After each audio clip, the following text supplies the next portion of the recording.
everybody, welcome back.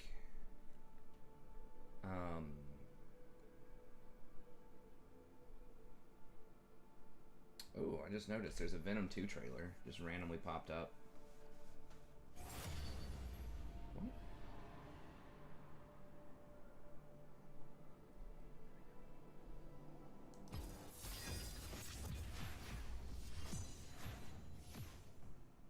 Hold up, what? Hold on, sorry, I saw something weird over here. Today we're very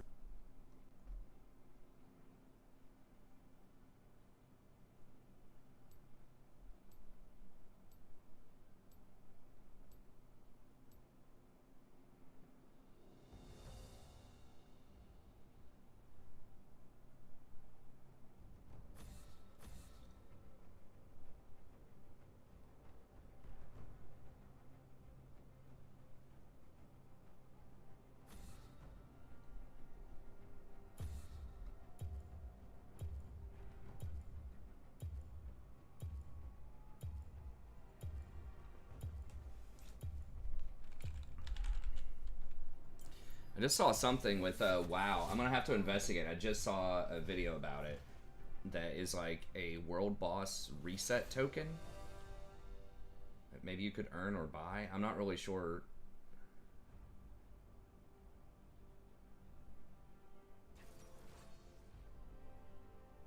Oh, maybe it's just a prank or a joke.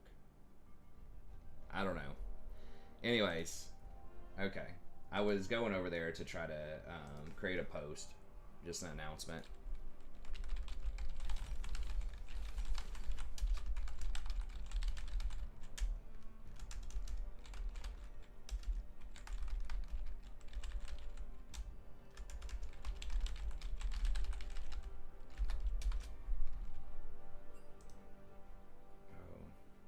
Oh, no.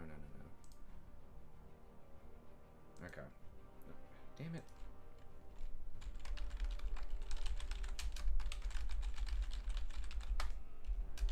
These posts are so ghetto. Alright. Pantheon. Damn it, I really wanted to play Yumi, but I don't know if I can do that in a Pantheon.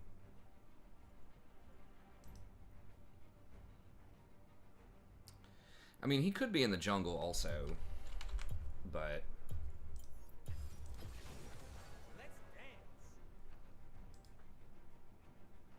Okay. Hey, what's up, Nagarake? Supports are very good right now. What's up, one viewer? I thought it was troll too. I was like, what? That doesn't seem like the kind of thing. I mean, they did the chrono boost thing. I wouldn't be opposed to that. I think it's kind of annoying as hell that, you know, 95% of the player base is never going to be able to fight a world boss because it's just perma-farmed by, you know, organized hardcore guilds.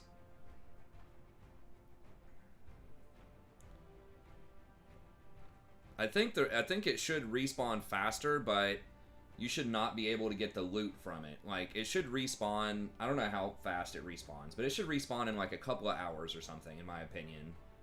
But if you've already looted it for a week, then you can't loot it again. Just so that, like, all the guilds that want a chance at getting it can eventually get it. I don't know what the respawn timer is right now on the world bosses in Classic, but I think it's like a day or something, maybe. I'm not an expert on it. They haven't been relevant in this content cycle since I came in. No, that's Pantheon bottom. Okay. I think this is fine. It's totally possible I should go exhaust here, but the Ignite's just so good on Recon because usually you can get on the back line.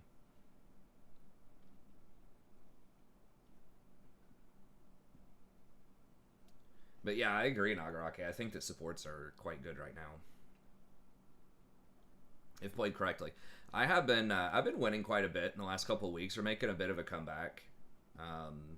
We had a really rough month in April. April was not kind to us, but I think we're getting back in. I was running on really low sleep. I'm getting a little more sleep lately now that classes are over.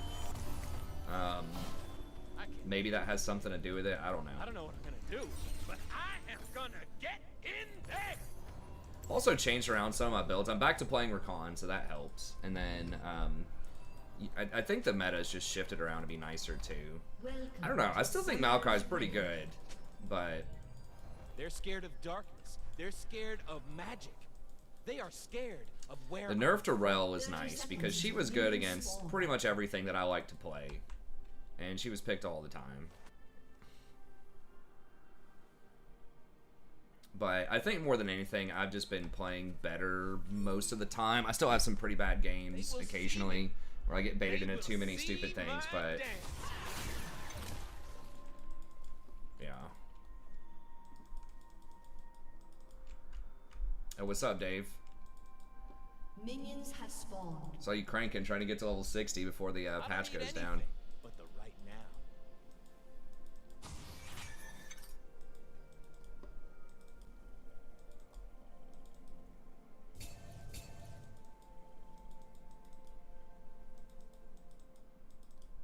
I'm offended by how little attention I was given. True, true. Oh, it's Pantheon Jungle. Okay. What? Centra support? Okay. Well, that's weird. I didn't take any magic resist runes. But yeah, you're getting close. XP actually goes up pretty fast in the pre-patch, but I think you're leveling a shaman. You're being a total badass and leveling a shaman for us.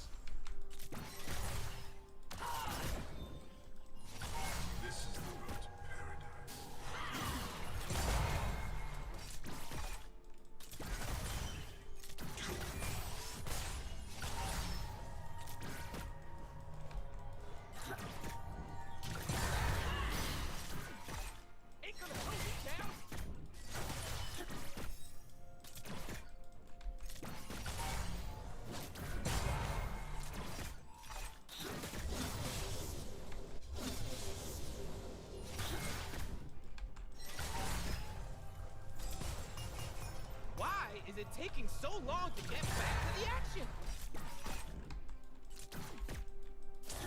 Yeah, I'm gonna see what I can do to help you out. I mean, I'm not a class that can really boost that well, but I might see if there's some really dedicated shamans that are trying to get there fast. I might see if I can help out with some gold or consumables or something.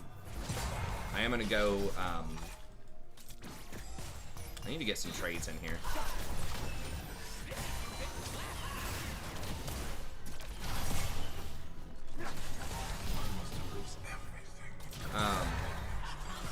So I might be able to come up with some potions or something that can help, or some food. Maybe some bags. And then maybe some of the paladins, or some of the other people that can boost a little better might be able to help out.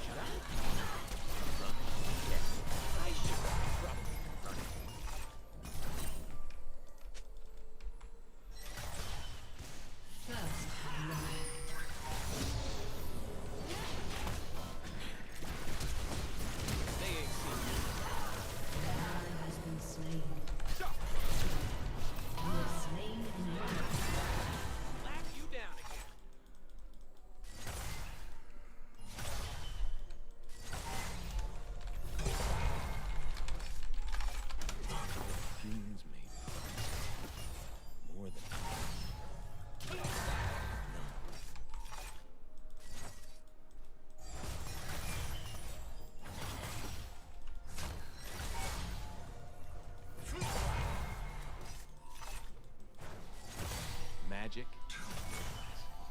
Not separate from all that is.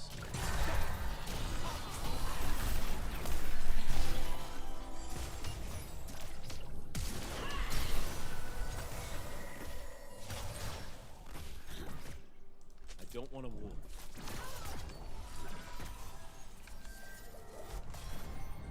Yeah, let's go ahead and back. Damn, I guess I shouldn't have got for that. Got the gold under control. Okay, good. Self-sufficient, I like it. Yeah, warlocks are very good at farming.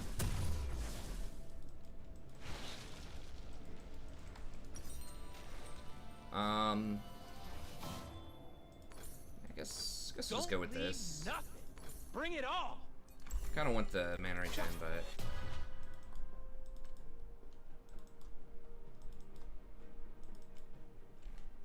An enemy has been slain.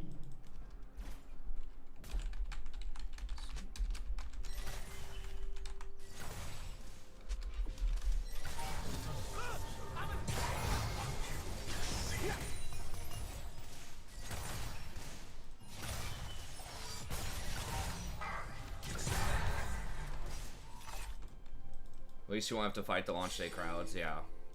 I mean, if you're a shaman, basically, like, you're gonna be guaranteed a raid slot. Even if you're a little under geared, like, we'll find ways to get you gear. And we'll catch you up to speed. It's okay if you're not topping the meters. Like, shaman's just early on, you know.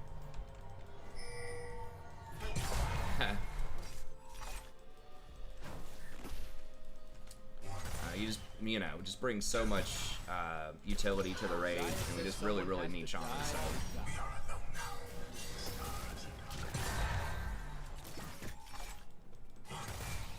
And I know you have a great attitude and you're committed and all that stuff too. So yeah, it'd be a definite grand slam, even if you're a little behind. We'll get you in as soon as you're 70. Zaya, hey. There should be a lot of other people leveling too, which is cool, I think. Probably mostly shaman, so it might be hard to find a group, but there might be some other Draenei classes that just don't want to boost for some reason. That is one downside of the boost, is that a lot of people just take the boost instead of normally leveling, but I still think it's ultimately a good idea for the current game. I kind of wish they just allow a shaman boost though, to be honest. Like, I mean, if you're giving it to other classes, like, I get it, it's new, but like, come on. Or at least buy like an XP boost, right? Like where you get double XP for a certain amount of days. That way you still do the content, you just don't have to grind for, you know, a billion hours. They are making it faster. 30% faster, I think, was the word on the street.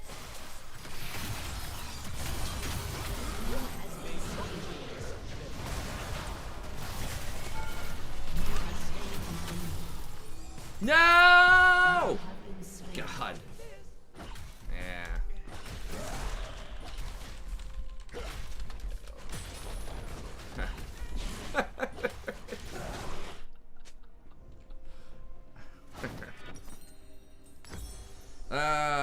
I didn't have my jump left, but I really wanted him to die. I mean, he's getting denied CS at the tower. I don't think anyone else would have been able to kill him. I probably could have just walked up and ignited him, to be honest, and then W'd out. So that probably would have been better. I know, that's what I'm saying, is like, people will be leveling Draenei, so you might have something other than Shaman's leveling, so you might be able to do dungeons, was kind of what I was getting at. I think I phrased that really poorly. Or like, you know, find group content. I've heard they're getting rid of, like, they're turning a lot of elites into normal camps as well, so some of the quests will be easier to do.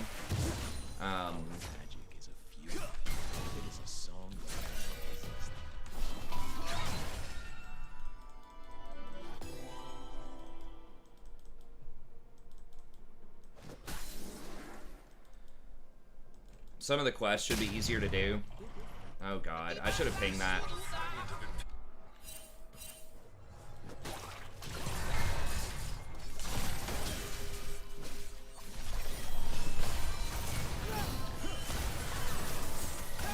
Really?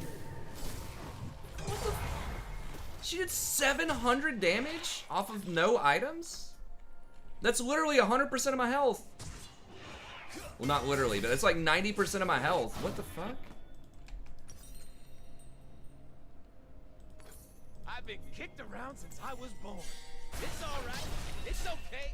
I'm staying alive. An enemy has been slain.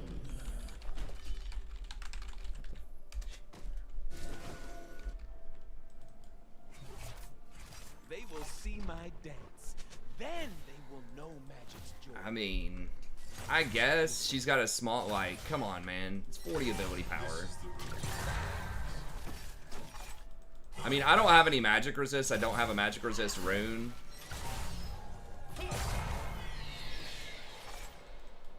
It's kind of hard to get a magic resist item, too. It ain't a party. This game. They did change Abyssal Mask. Maybe Abyssal Mask is worth, because I'm just, like, Syndra's gonna hit me almost every time. And, like, they do have Vlad. I'm probably gonna get hit by Vlad stuff. 1, 2, 1, 2. Woo! All right. So they buffed Abyssal Mask to be more health, and now it increases the damage dealt to the target by 15%. And I can apply it to multiple people. Oh, I didn't see that. No, that's cool. I'll check it out. I finally got like 6 episodes in a campaign I'm going to start releasing tomorrow, so I'm going to try to see if I can do that episode a day that I used to do. I should be able to keep that up. I just have to get a little ahead because I really need to complete, like, almost have the campaign completed before I start releasing it, just to make sure that,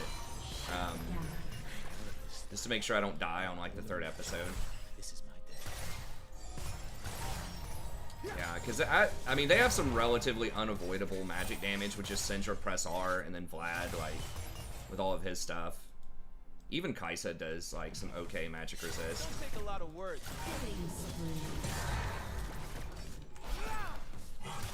Shut down.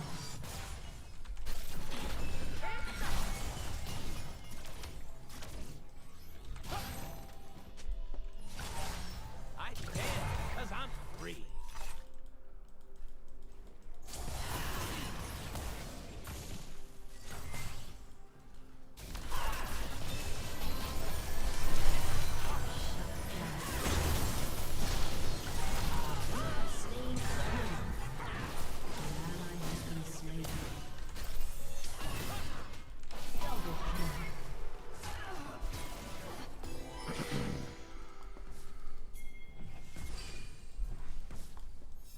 Oh, does he have Rift?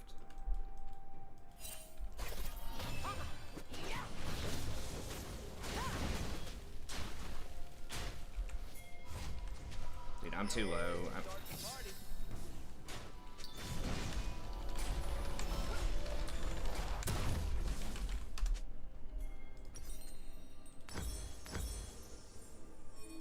I will make them dance. I will make them hear. Yeah, if I were to stay for too long, then we wouldn't have tempo for Dragon. We're probably going to lose it anyways, but...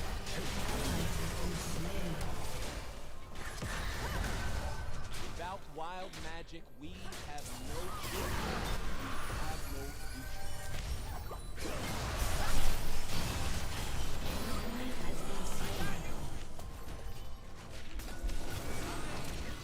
Totally forgot why I'm here.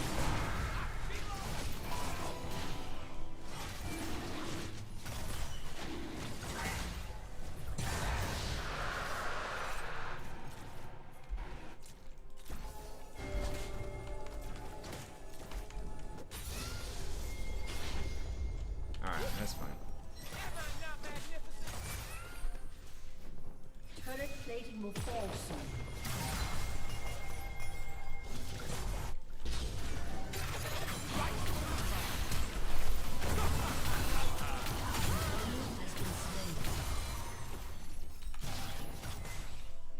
Fun. I need some fun. Now. Nice. Okay, good.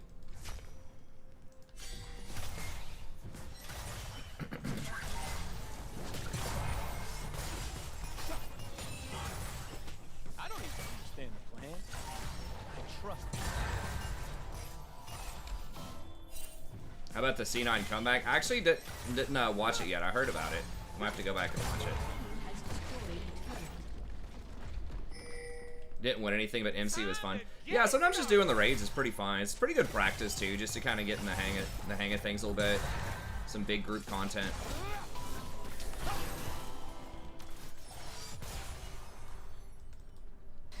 When I get sad, I stop being sad and be awesome instead. True story.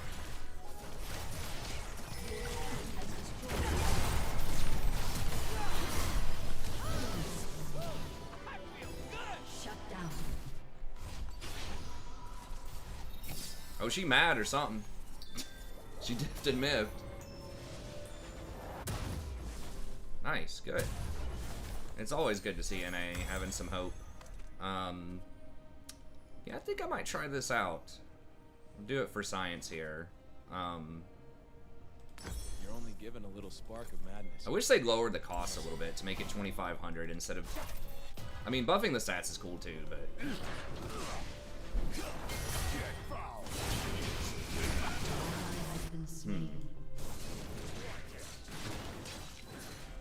You weren't a little frightened? Ain't a lie.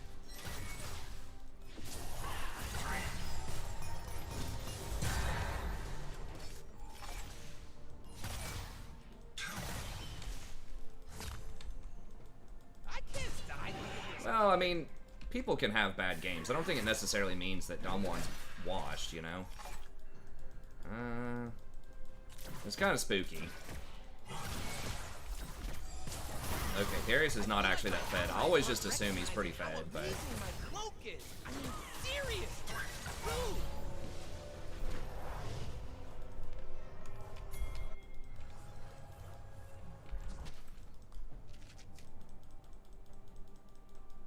An ally has been slain. Really? The universe loves me.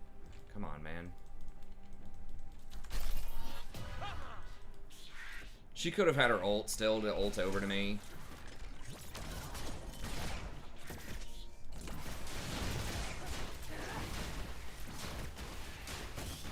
Ladies and gentlemen, I am here to entertain myself. But you too!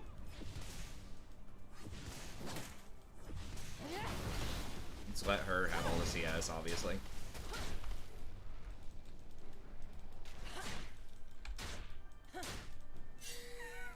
Yeah, that's right, Eric. I don't know. I mean, that was kind of an amusing conversation, but we won't dredge that up too much anymore.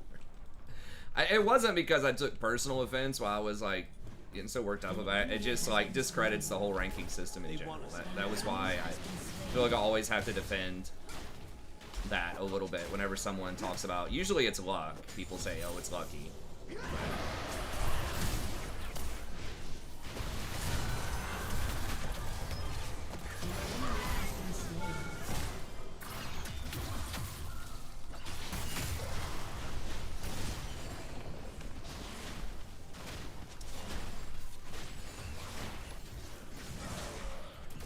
Nice, she's smoking him on CS too, which is good. He's off sides for this dragon too.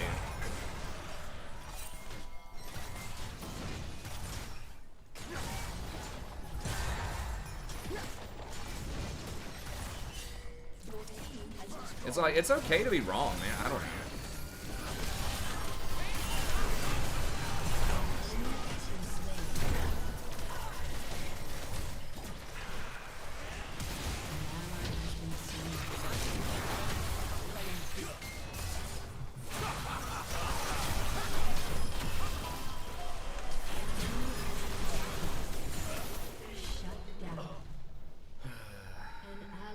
Come on, man. He's literally hanging out just outside of jump range.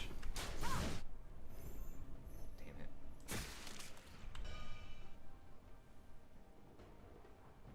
Now they're gonna get that dragon. It's unfortunate. I need Your to break. team has destroyed a turret. Raise the seat up a little bit here. Killing spree. Alright. I think they underestimate my charm. How is that even possible? That could have been a mistake to go back in. We did trade an extra kill when I did that.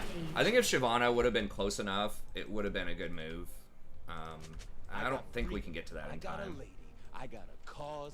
I think it was worth trying, That's who I am. even though I think they got a shutdown on me. If Shyvana would have just stepped closer so I could jump away with my second jump, I think it was good. So I think it was the correct decision. It was just bad execution. And Shyvana has been pretty smart all game, so I think it's not unreasonable for me to think that she would actually help me out there.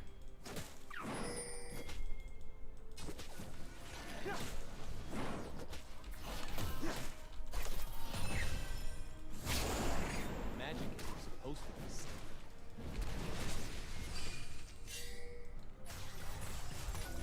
The world isn't about it's about seas. Did she miss that, or did she not throw her stun?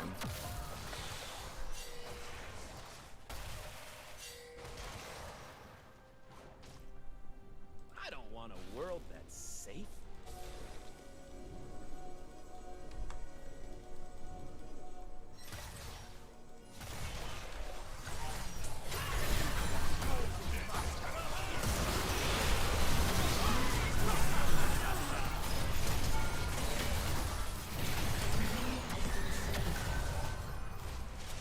I'm gonna live. Can you get Baron?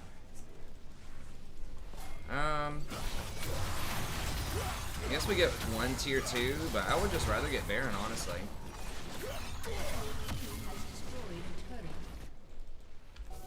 Humans claim it is theirs. They fence us away.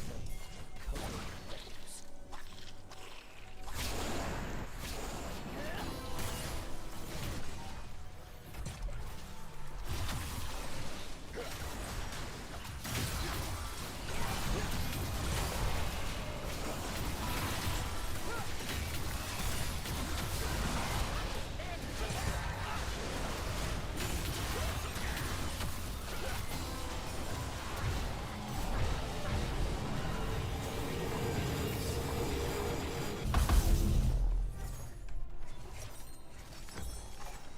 Alright.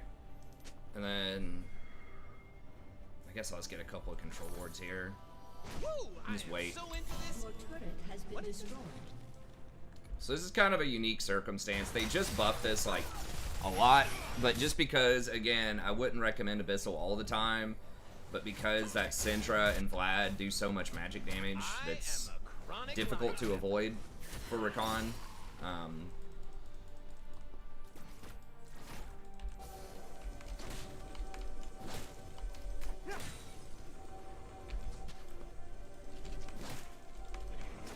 They're gonna love this. Rakan, doing his job.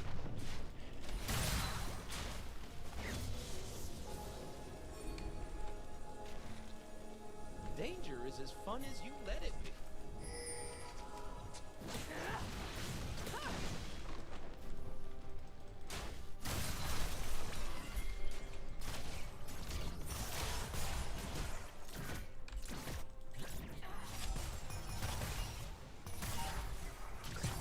They're all going for Silas in the bottom.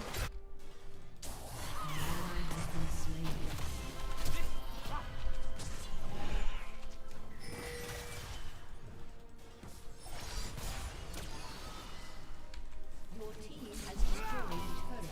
Look good. Feel good. Let's kick some ass.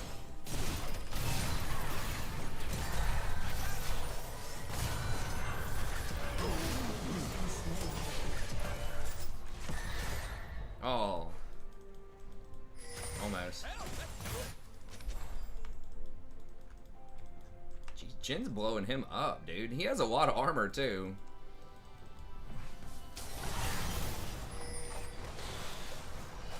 I'm gonna burn this place down. Then help them build it back up. So I can burn it again. A little bit of extra movement speed off of Shirelia's is really underrated. Like, it's quite good. I just realized on Yumi, when you keep jumping back and forth between people with Shirelia's, you're giving them that movement speed constantly.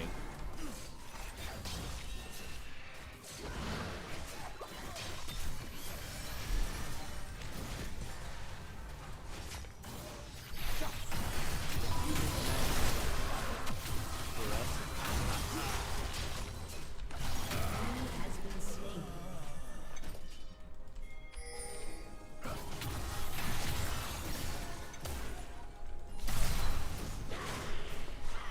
They ain't ready for what I'm bringing.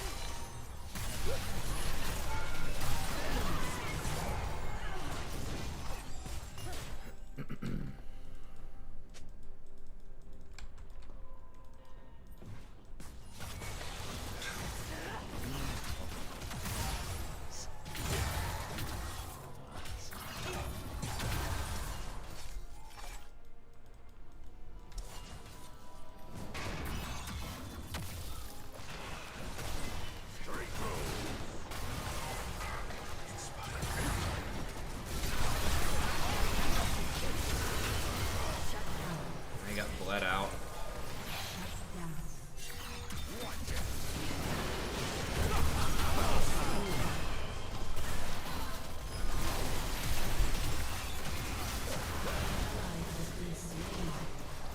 Magic is supposed to be scary.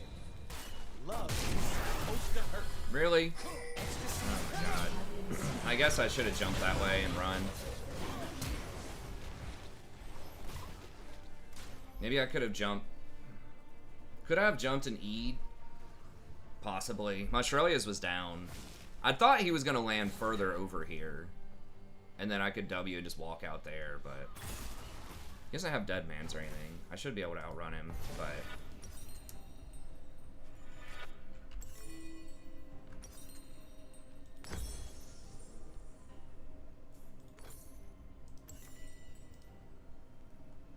he did like fucking 1200 damage.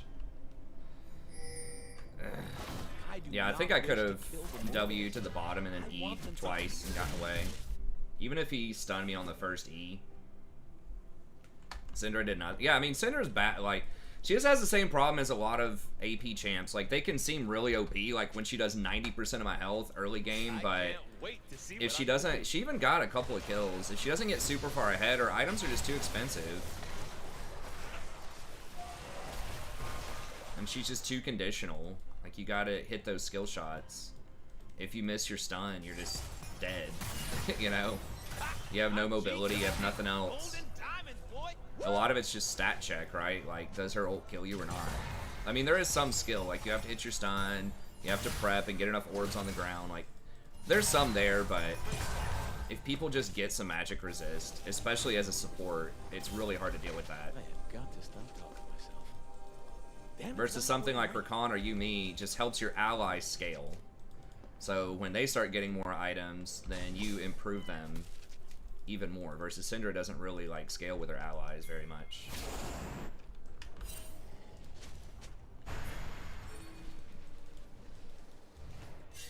Our people are bleeding.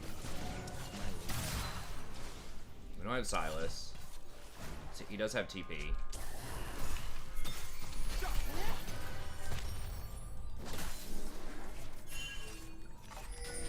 I'm gonna show people some of the strength.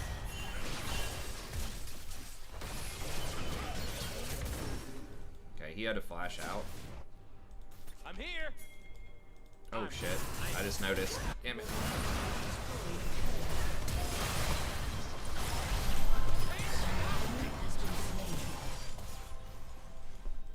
An enemy has been slain.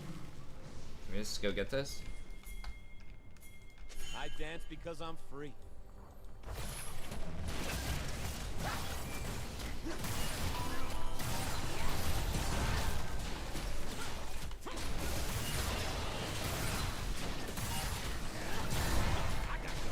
Remember, you can heal multiple people with your Q, too. They just have to be, like, all packed in really close, but, like, Baron's a great place for that. I mean, I don't have anything I can buy yet. I'm 200 short of, the item I'm going for. No, I've never, well, I mean, yeah, there's always that one guy. I know someone, he wasn't making a hard sell to me, but he invested in Bitcoin. I wouldn't have done it at the, like, first of all, I didn't have the money to do it in 2010. But, I mean, I guess if it was, like, worth pennies, sure. But, I don't know. I mean, it's fun to think about that, but it's just, like, extremely rare that someone, I mean, there are some people that predict that stuff, but I look around these forests and I see there are so many cases of stuff that looked like it was insane or too good to be true that ended up, you know, totally flunking out, like all the .com bubble stuff. So, I don't know. I don't think I would do it. Like, obviously with perfect knowledge now. But you could have also done that with, like, Amazon. I would have been more comfortable doing it with, like, Amazon or Apple or, you know, something like that than Bitcoin.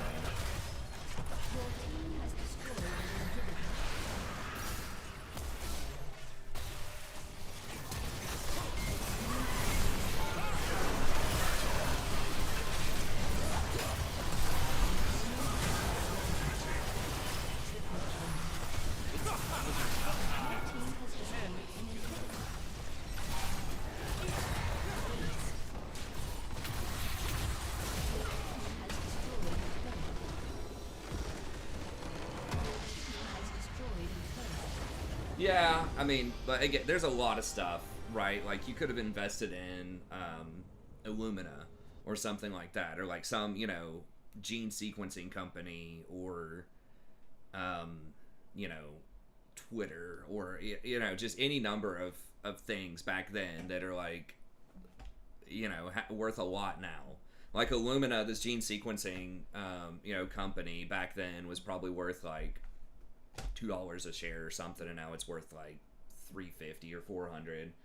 I mean, yeah, Bitcoin's gonna have a higher percentage, but I don't know. I just don't feel comfortable investing in something like that because I just don't think it has a lot of utility outside of the black market. I mean, obviously a lot of people are buying into it, but it's just so hard to measure, like, how much is that really worth? It's like gold.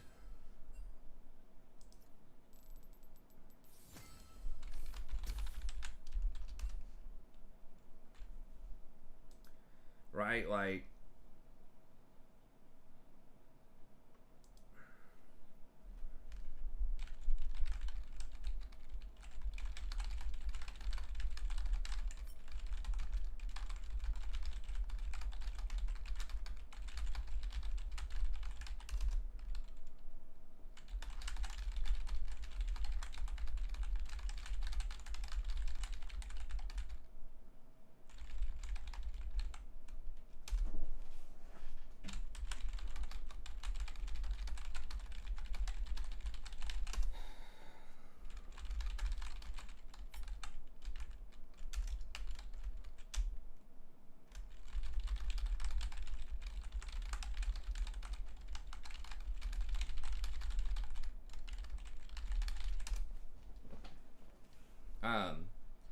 yeah, exactly. That's the thing, is I think that, I don't know, maybe I'm old school, but I feel like a lot of like investments I would feel more comfortable with are things where you don't have to time it as much. It's a company, has a really good secular trend, right? Like, it's selling products that are going to sell, they're going to improve their margins. Like, there's stuff you can measure. It's like easier to wrap your mind around like what the company does, you know. Hey, what's up? What up, dude?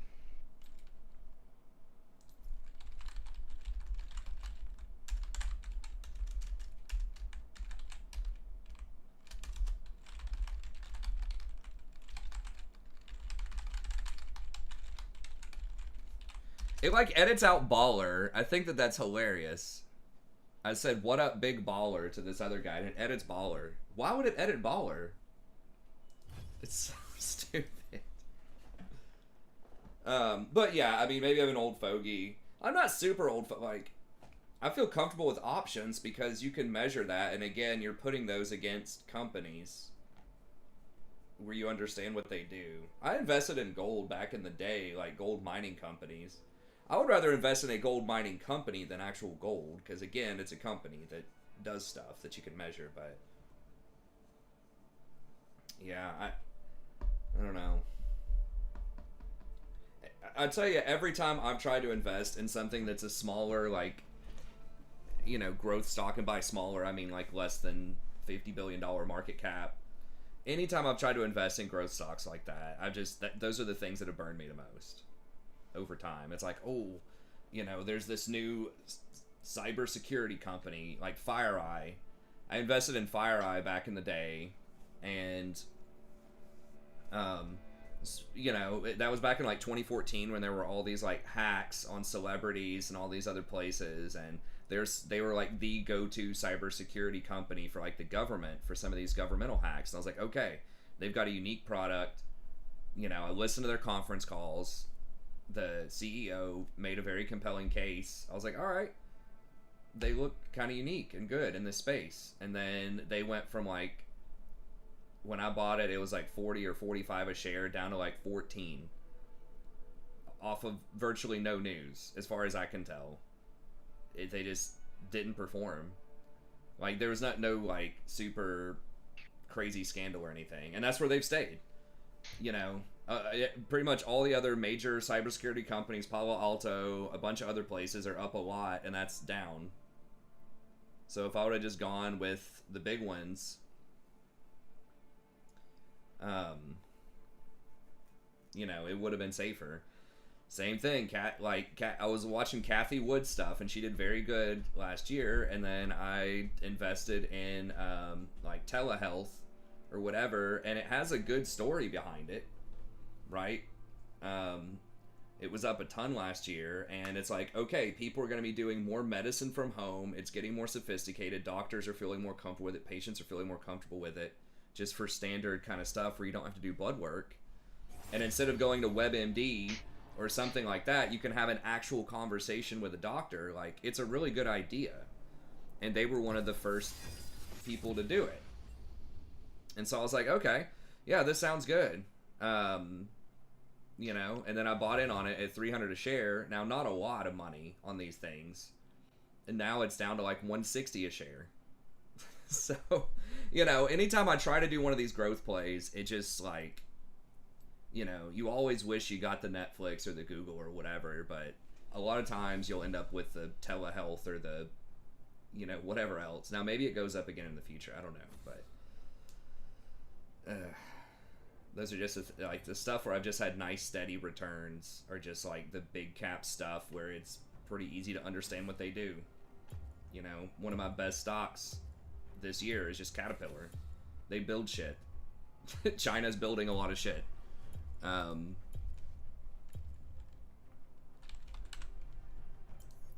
right, keep going. Or like UPS right now is, you know, doing very well.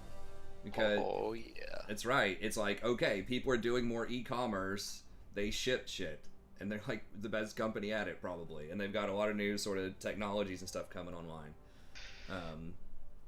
So that's good. I mean, I just think sometimes overthinking some of this stuff and just trying to get the really cool thing. Now, my wife did tell me to buy Netflix when it was like $30 a share back in the day, and it has split several times. So like $30 a share after the splits would have probably been something close to like $4 a share today, maybe even less. At least mid, maybe. It could be fiddle support also. You and me, we got this. Shit. Don't want to see that, because I have no way to engage on her. Maybe I should just, if Jinx is not picked or banned, maybe I should just pick Rakan.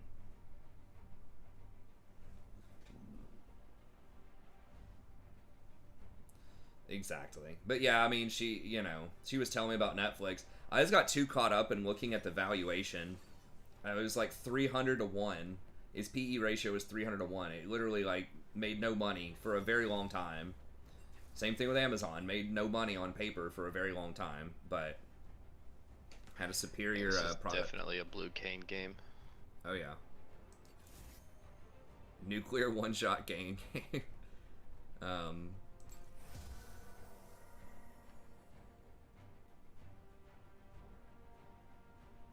wonder if that's it's gotta be. It could be Fiddle Top. Tank Fiddle. No, it's Renekton Top. Remember when Amazon sold only books? Yeah. I mean, the thing, like, the text off can work. I would, and I do have some, like, I have Square right now. I think Square's down a lot now, but it's still, like, I think a good story for the future. But I would definitely use options to mitigate your risk if you're going to own tech stock. Just do either covered calls or sell puts underneath the strike price, and you could make pretty good money off of just that, and that gives you that little bit of downside protection too, like 5 or 10% downside protection depending on where you put it in. But that's something I've been doing more of lately, is like really long far out calls just to get more protection. So yeah, I would not put a very large amount of whatever you're intending to invest in tech stocks, especially individual stocks. Maybe if you do a index or something, but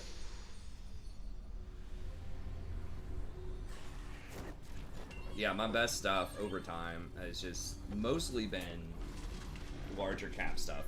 I did own Illumina for a while there, but and it did pretty well over time. Got great aim and is good at chin scritches. I will say too, if you're gonna own a stock, like individual stocks, I think that Welcome to Summoner's Yeah, I got Rift. Disney as for it's kind of like my big cat tourism play or like people coming back and doing stuff, but it's just really been a turkey. I've not been impressed. Don't tell 30 anyone. Yeah. seconds until minions spawn. I'm not sure what a good tourism stock would be. It's just so much up in the air if these variants take off and they have to lock down again.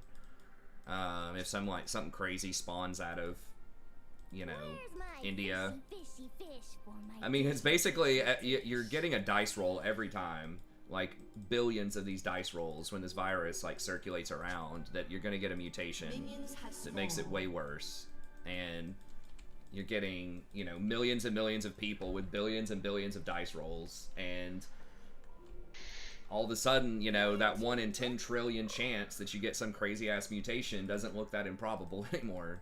So,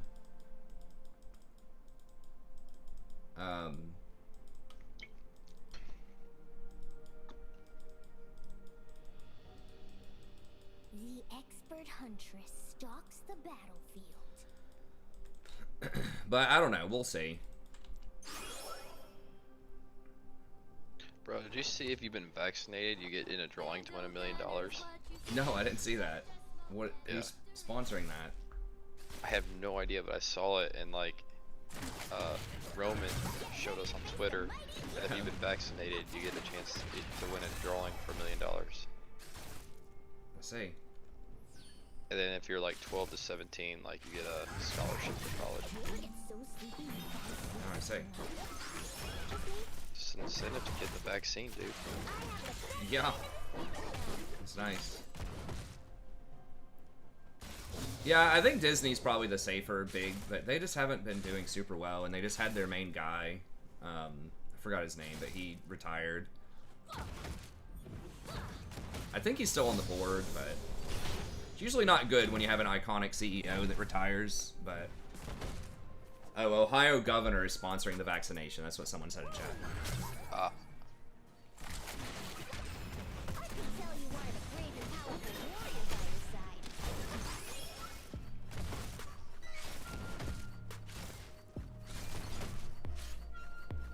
Triss not great against Jinx without hard engage early. Jinx is gonna outscale, but Triss is still pretty good overall. I mean, if we get a gank, it's good. Because you can jump in with her, which is nice, but I gotta wait till, yeah, once Fiddle uses that, then they have no other way to stop me from walking up. Even if they hit me, I get a shield to go with it, and I just basically get free mana.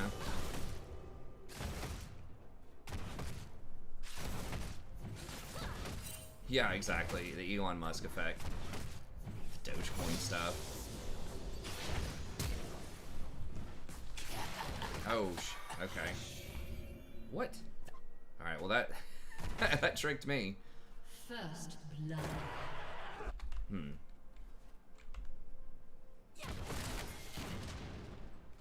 Okay.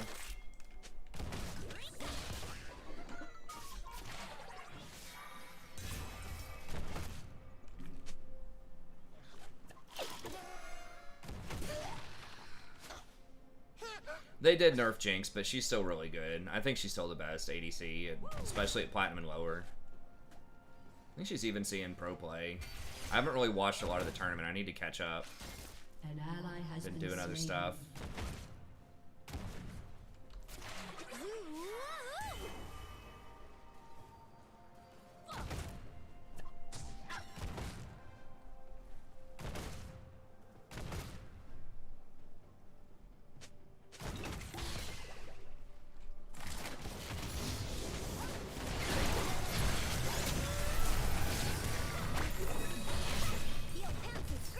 You have slain an enemy. Nice. nice. It's just kind of random why she jumped, but that was actually really, like, she's gonna miss so much CS. That was actually really good. I'll stick with you.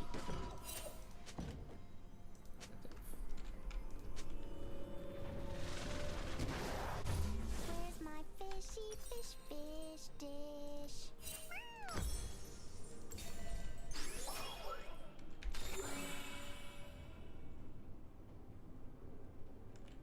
New support meta, how? I mean, we'll just see what's going on. I think Yumi's pretty good. I'm probably gonna play a lot of the same stuff, but I do think that Maokai, like Tank Maokai, might come back a little bit with the Abyssal Mass changes. Nah, I mean, that sounds fun from kind of like a theory perspective for Khan. Azir bottom. I mean, it's cool, but Azir really wants a solo lane. He needs levels for his soldiers to do damage. Because most of their damage comes from his levels.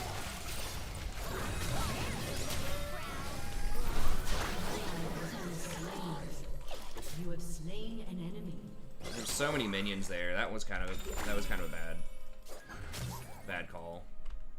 An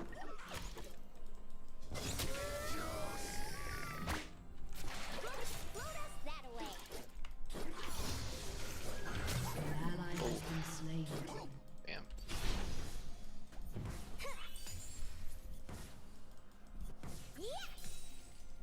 I guess Jinx lost a pretty decent chunk too. Triss is not really losing that much.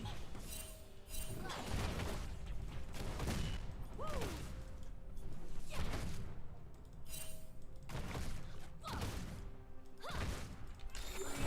got the zoomies. I won't lose you, but not after losing Master. Yeah, that was pretty ambitious to jump into 2 waves. Like, those minions probably did 200 damage. Hey, what's up, Mean Bunny? I mean, it's not bad. Like, it's not a terrible lane. It's just that, you know, there's probably better stuff.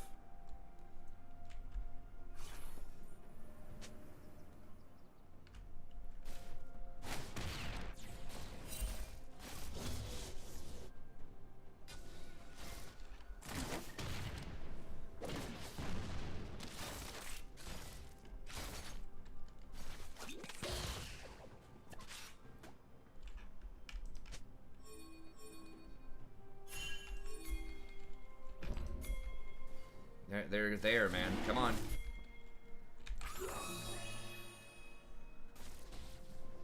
He's gonna be so late.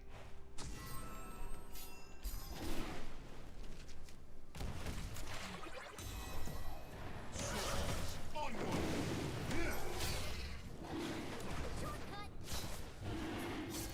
we fighting this or what? I don't know. Kane's just like, hey, I want to randomly take a shitload of damage.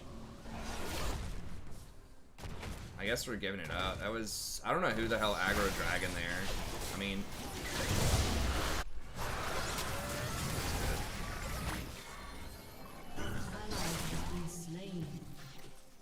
Someone... I think Triss attacked the dragon or something.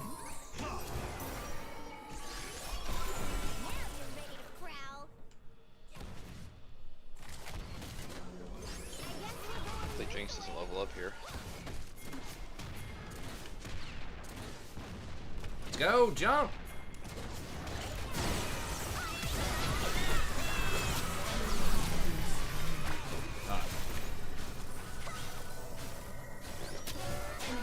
Wow, dude. Fuck.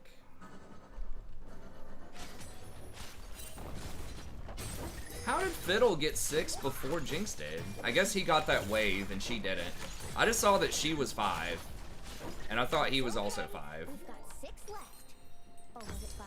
Someone We got scratched out bamboozled. the page that led here. That's right, Book. Enemy killing. If I ignited faster, maybe. I thought I did ignite her.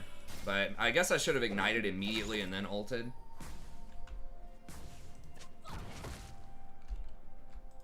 Hey, you too, Mean Bunny. An enemy has been slain. I guess that was too bold. It's so rare that the support hits 6 before the ADC, because usually the support has to go ward or roam or something. Shut down. But because Jinx died twice and Fiddle got those kills and he got the experience on the wave.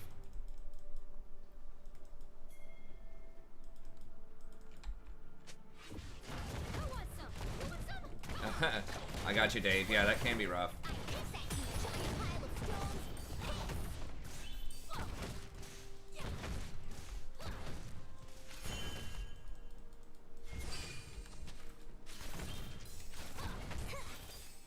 Joe might kill her.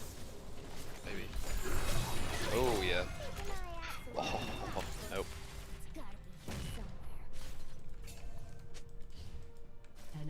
has been slain.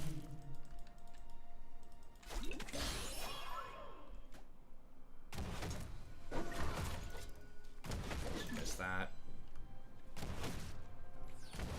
That jumping into the wave when there were 2 waves and losing a lot of that experience and giving them that kill was pretty bad.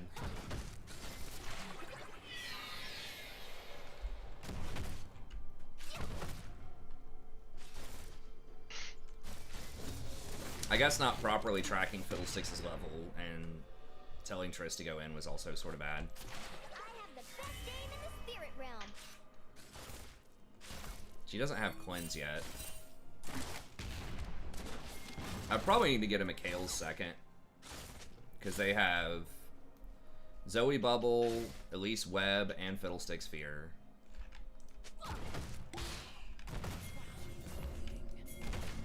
Jump, jump, jump, jump, jump, jump!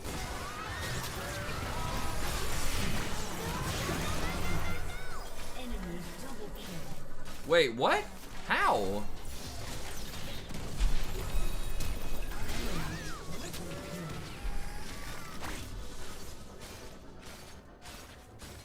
How did both people get deleted that hard? Oh, he didn't cast his R? Holy shit. Is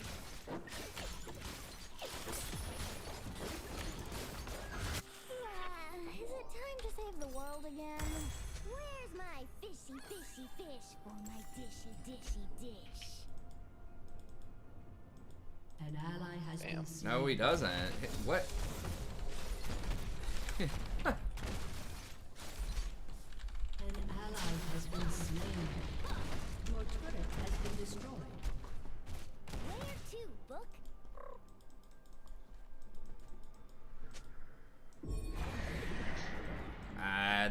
I'm like 99% sure that's a lie. Oh, maybe with the W, but not the ult.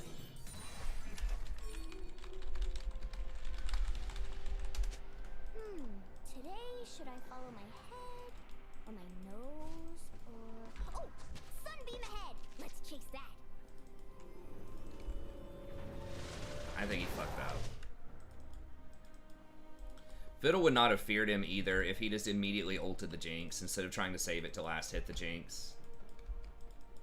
I think he could have casted on the Jinx before Fiddle came out of the bush.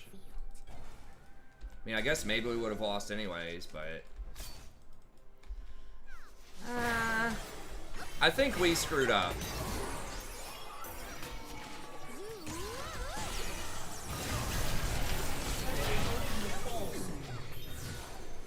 An ally has been slain. You have slain an enemy.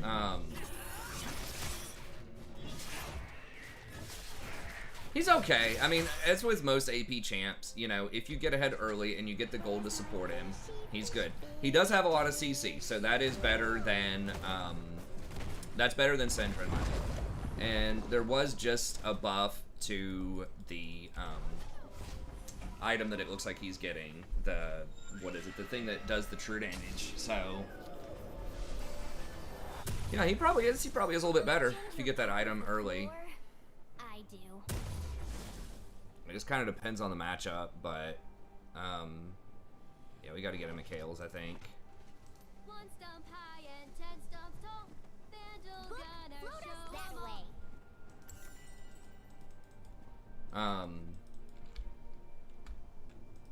But yeah, I mean, maybe that makes him a little bit better because he can use that item really well.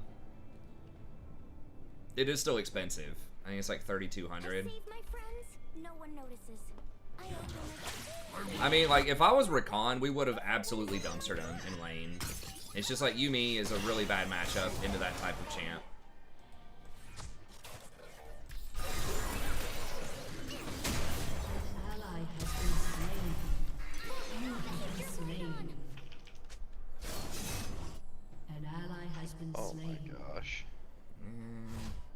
This might be diffy. Yeah, I don't think I can blind pick Yuumi if Jinx is available. Yeah, this item, Rift Maker, they just buffed pretty heavily this patch. It's pretty good on him. It's okay. We've got He does have a lot of high base damage too, so he doesn't need the AP items as much as, you know, like a Syndra or Lux or something like that. Yeah, I mean, it's possible. You could try him out again. He does have nice vision control too with his effigies. That saved him early. So he got all those free wards.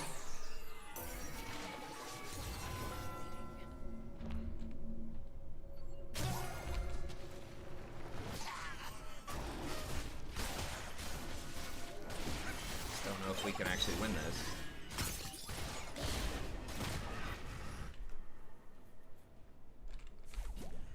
If we find a rat, I call dibs.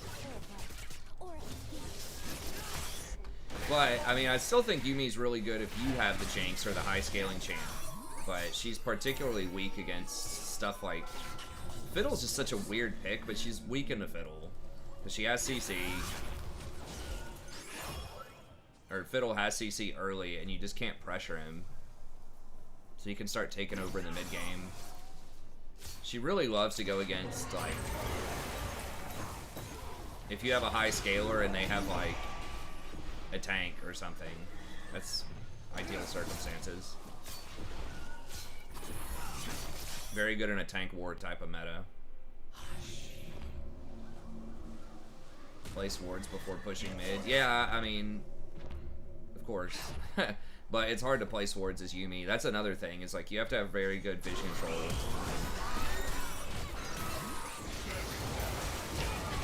How did I not go that?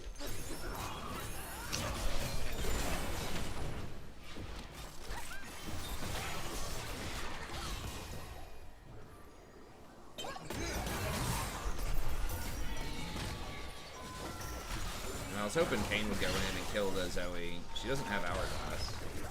Your turret has been destroyed. I have the best game in the spirit realm.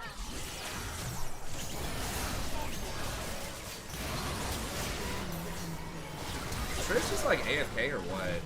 I guess she is. I don't know. Not after losing Master. I think it's possible we could have come back, but if Triss is AFK... Triss is a really bad matchup in a Jinx, unless you have something that can be very aggressive early, I think, too, because... I don't know, we killed him early, it's just that that dive was a little unfortunate, but... It's like, Yumi's not a great combo.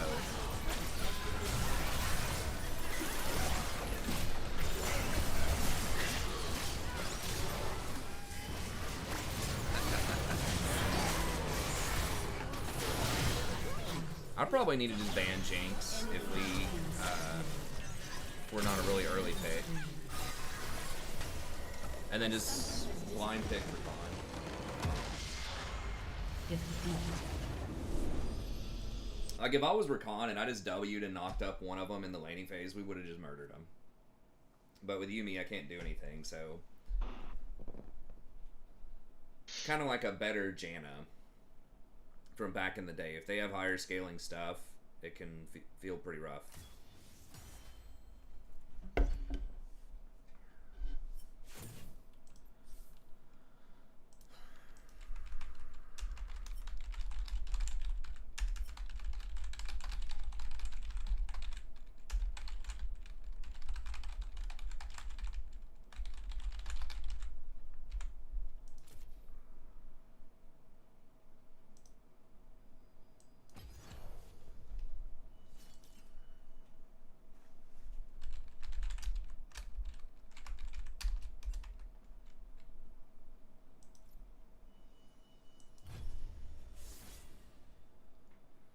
Well, I mean, it's not that she's self-sufficient or not. It's that she doesn't have any AoE abilities. Or she has limited AoE abilities in team fights. Because you don't get Hurricane on her. Like, she's very good at assassinating people and applying early pressure. If you have someone that can follow up with that, right? If she jumps in, that's one of the best, like, sort of very high damage engage tools in any ADC's kit. But... you know, later on in the game, she she doesn't have the AoE damage. She does have pretty nice range and like good attack speed, but Jinx just with the rockets just completely outscales her. Yeah, I mean, explosive shot does make it difficult for her to manage the wave as well. Like you saw, we were down in CS. That's a big part of it.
All right.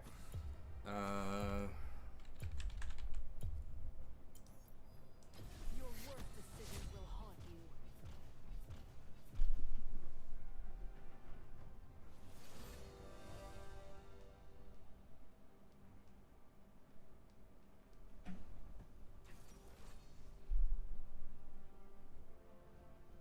Really?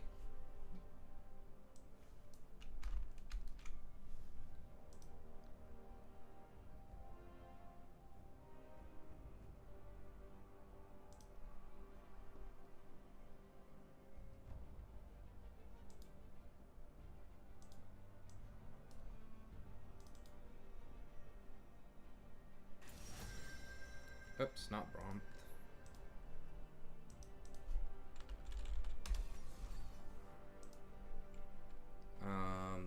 He's gonna be Rumble in the jungle. It's all over pro, I think, right now. Played against it a couple times. It's actually pretty good. Wow, I think this blind. Well, I mean, we kind of know who they have. Let's dance. What are you? Are you 1 and 2 in your series now, or did you play any more games? I'm 1 and 2. Okay. Try to get these dubs here. God, Shen is a pain in the ass for engaged champs to deal with. Corky mid. It's historically thought to be a counter to Azir. I don't really understand why, but It's really not. I don't think so. people just pick it in pro. Like whenever Azir becomes meta in pro, people start picking Corki into it. Yeah, I don't really get it. Whoa.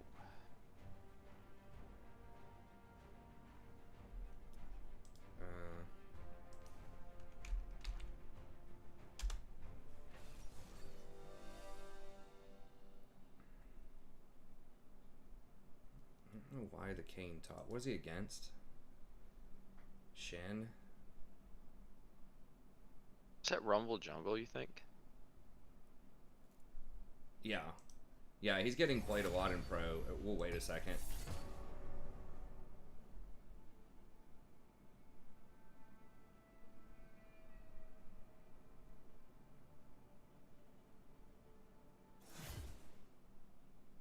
Okay, I guess that's true. People were saying in chats because Corki scales pretty well too. And can roam with package. Yeah, he's pretty good at roaming.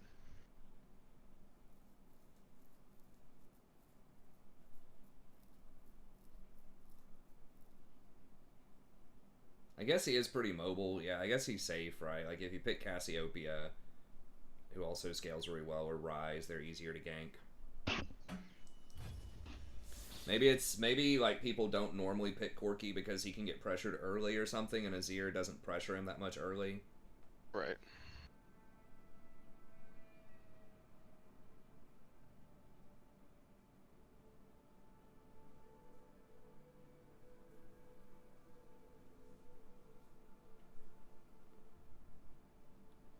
Yeah, that makes sense. I'm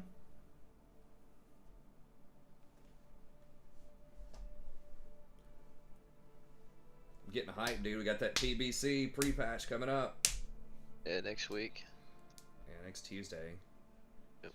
I'm gonna be going through withdrawal, man. They're taking down the auction house for, like, I think starting Friday. What? It's coming back with pre-patch, but it's gonna be down for like 3 or 4 days.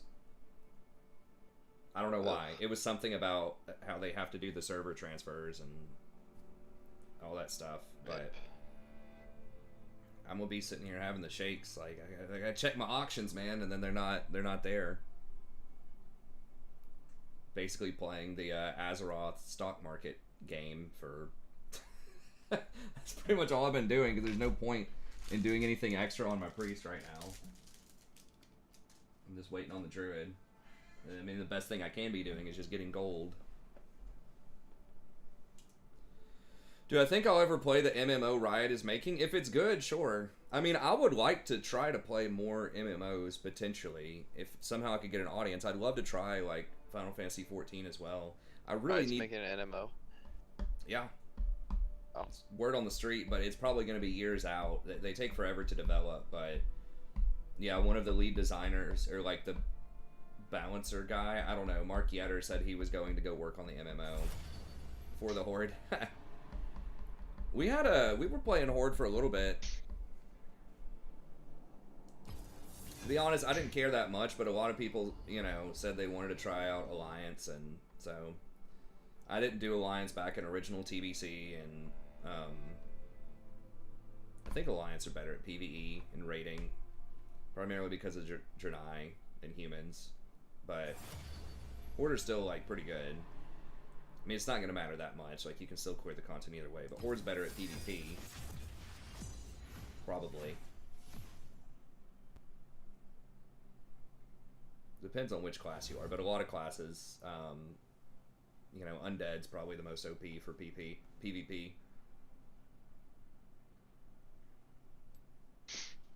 Like Rogue, Priest, Druid. I feel like well, you have Warstomp with Tauren. I don't know, it's tough. Night Elves, you depending on the matchup, I think you can Shadow Meld and drink easier. Get out of combat and drink easier than like Horde can, which can be a big deal in a long fight. But anyways, we're just on Alliance, but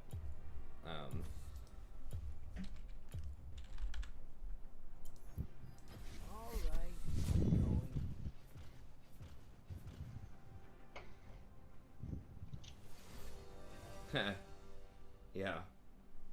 The zones were very pretty for Alliance. The leveling actually wasn't as bad as I remember. You just have to go to the right zones in the right places. It's just, I think it's cool that it is different, like leveling, because I leveled I had a Tauren that we were leveling initially. I got to like level 47, and then we decided to go Alliance. And then I've got an Alliance Priest. Alliance also, I really wanted to go Priest at the time, and Alliance has, like, the human Priest is best by far for PvE because of their human spirit. Because, Spirit is, like, super good. I mean, the Night Elves versus Tauren, it doesn't matter for PvE. Especially as healer, but for I think for tanking, if you ever do tanking Druid, I feel like I'm not 100%, but I feel like Elf might be better for the 1% dodge. It's tough because Tauren do get the extra HP, but I think that's only your base HP, not your stamina. So I don't think it matters that much, but.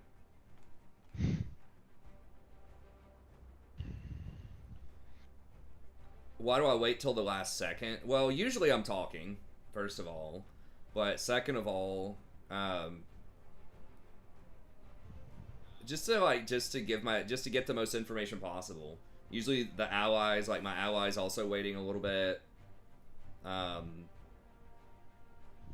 If someone's gonna go AFK, Or like if someone's taking a piss or something. I don't know. I mean, why not? But usually it's because I'm talking and thinking. You know, it's like, do I want to go this champion or that champion? And then it taking the most amount of time to like set my runes and stuff like that.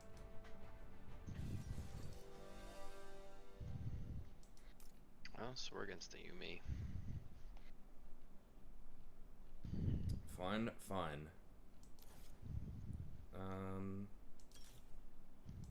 Go with that. We might get poked. I guess we'll go with second wind. Unflinching's fine. I'm one of those people where, like, you know, back when I was in school and there were tests and stuff, I would wait until like the very end of class and turn in the test too, because there's no point turning it in early. That's what I thought anyways. I would just double check all my answers if there was time, or if it was like an essay test, I'd just write more. Dwarf Priest ROP because of Fear Ward in Classic, but in TBC, all priests get Fear Ward. Now, Dwarf Priests are probably better in PvP because you have Iron Skin, which gives you some extra armor and I think makes you immune to bleeds and poisons, and obviously knocking off rogue poisons is a big deal because priests don't have a way to dispel poisons. Nothing important should be taken seriously. But you also, depending on how well you can use the human stealth detection, can be very good too. If you can pull a rogue out of stealth before they get an opener on you, that's really big. To Summoner's They Rift. ain't seen moves like mine.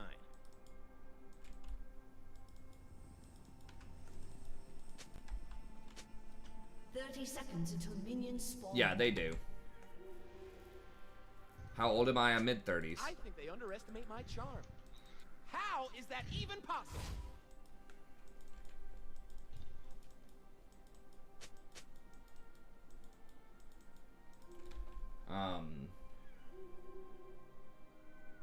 Yeah, back in Classic, you really wanted Dwarf Priests. Minions have spawned.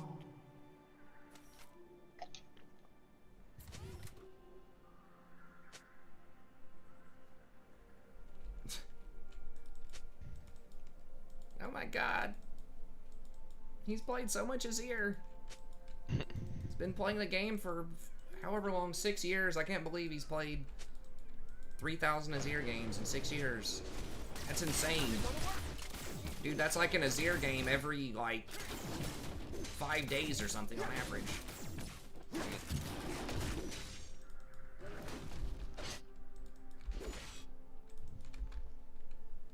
They will remember my name.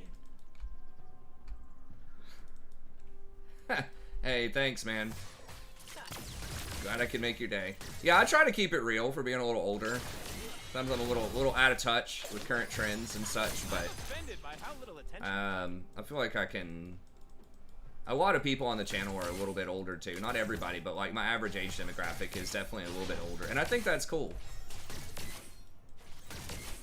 Without screaming and memeing, we can actually have a cerebral conversation every now and then. I know a little bit about a lot of things, so it's... I can usually just chip in and have conversations about stuff, which is cool. Or not, I guess not a lot of things, but... I don't know. A bunch of things. Play more games to get to Diamond. Yeah, dude, I just need to play 5,000 games, and then I'll get back to D4 for sure. Someone was memeing on that earlier, too. I don't remember who that was, but...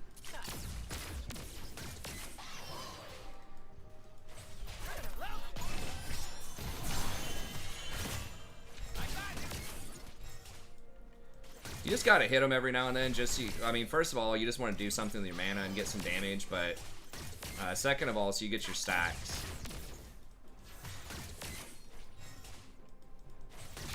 It's nice if the ADC follows up, but even if they don't.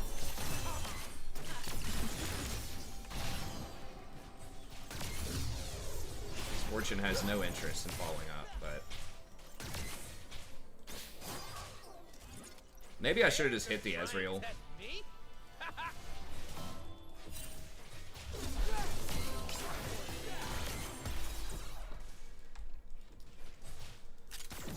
I think we can get back to D4 if I just play well. I think I've been playing reasonably well lately. It's pretty annoying to go through Yumi's healing. She's pretty much owned though. Is he gonna... I don't think we can dive.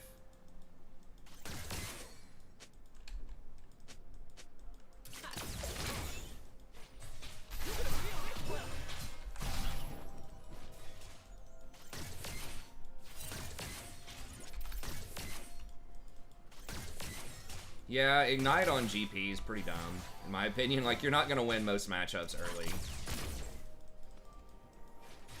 Count it down. 1, 2, 3, 10.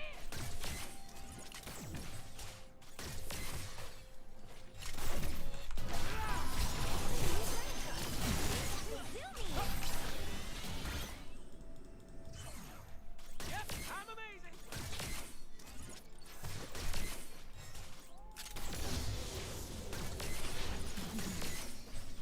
Fortune, stop pushing, let him push.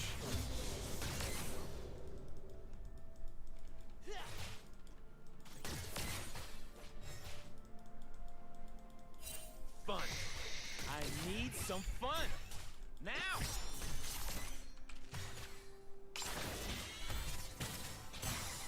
Shit, I was really hoping he would E forward. Why didn't you go for that, Ezreal? And why didn't Zen go for you? I have got to stop talking to myself. Damn it, Zion, where are you?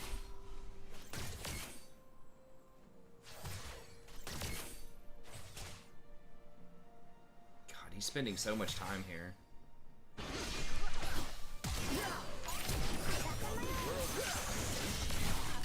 Yeah, I guess we got the flash. I cannot believe Ezreal didn't E forward and try to kill the Misfortune there. Yeah, Zen lost a lot of CS. He's probably down like 4 camps after that.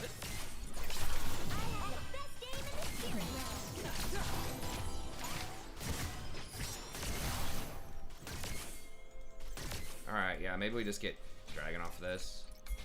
I need my love to hurt. I need the world to be scary. I don't apologize for it. I feel good. Mid's missing. Don't want to miss the Okay, I doubt he's roaming though.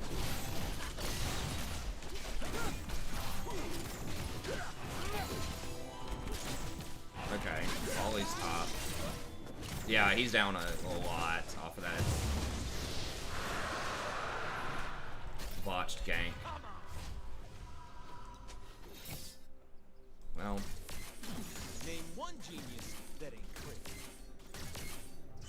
hey, what's up, Alexander? Yeah, I just completed 6 episodes off of Sisters of Twilight campaign, so I'm gonna start releasing that tomorrow. I'll make a video about it, and then I'll start releasing it. But yes, I am.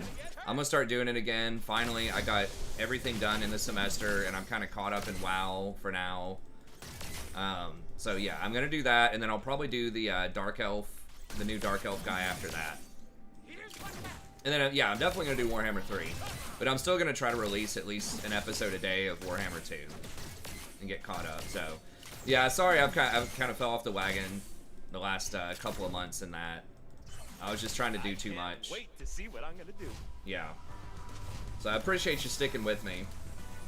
I know the numbers are going to be like, I'm going to have like 10 viewers on that campaign. But we'll try to see if we can build it back up. They want us in cages. We refuse. It's possible I should have gotten Boots here instead, but this does have 10 ability haste on it. Boots has 20, but this has ability power, which is nice, Ain't going for a nothing I kill say should be with taken Misfortune, and then it serious. has the mana regen, why so we it's can the trade truth. more often.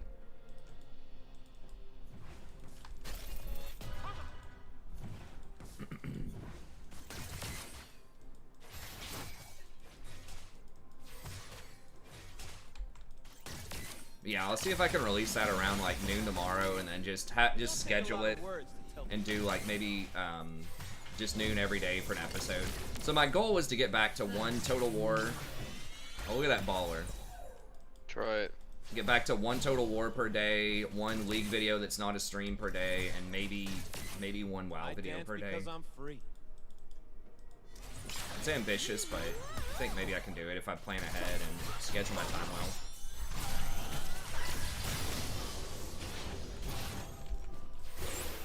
Hey, you ever seen movies like this? Okay, good. We got that out of the way.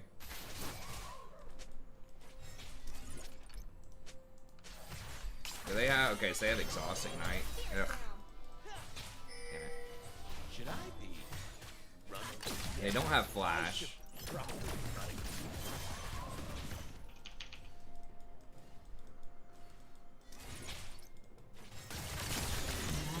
Oh.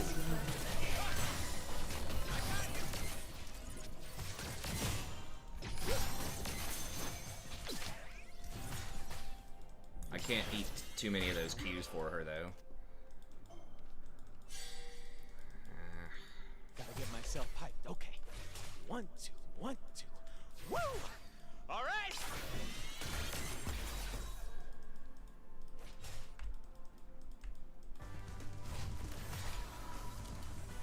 It's not applying enough pressure to Zumi. Ha! I'm G to the D. Golden diamonds, boy. Woo!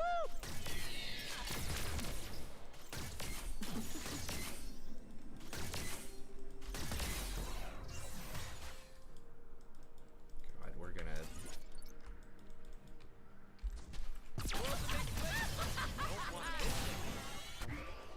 I dance because I'm Ally free. has been slain.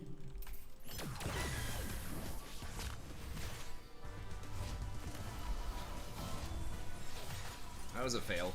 Yeah, if we can come straight back and fight immediately after... I don't need anything but the right now. An enemy has been slain.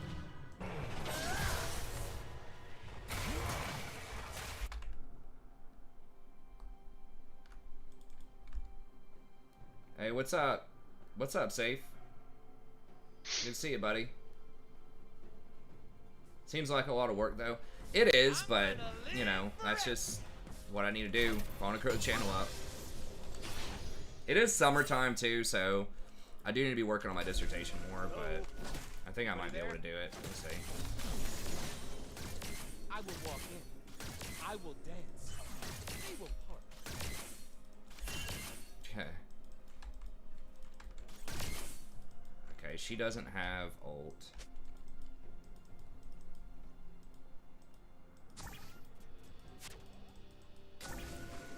The only way to understand magic is to plunge into it.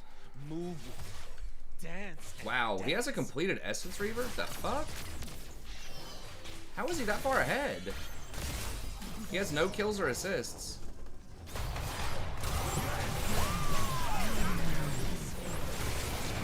Like, how did she have her ult back already? Wow, holy shit. I guess I should have W dodged it. I wasn't even thinking. I should have just dodged it with W. I was gonna try to R and then turn it. It felt like Yumi just used her ult like 1 minute ago. Hey, what's up, Tom? When I get Oh shit, sad, that was bad. I stop being sad and be awesome instead. True story. Maybe I did try to W and he just goes unstoppable with his ult. I think I was maybe planning on Wing him and then Eing back over to Misfortune, but...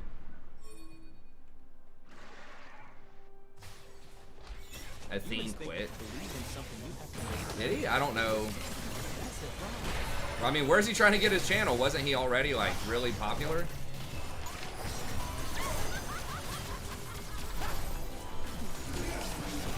That's it. I am definitely more confident than David. I mean, how much bigger do you need it? Oh, I'm dead.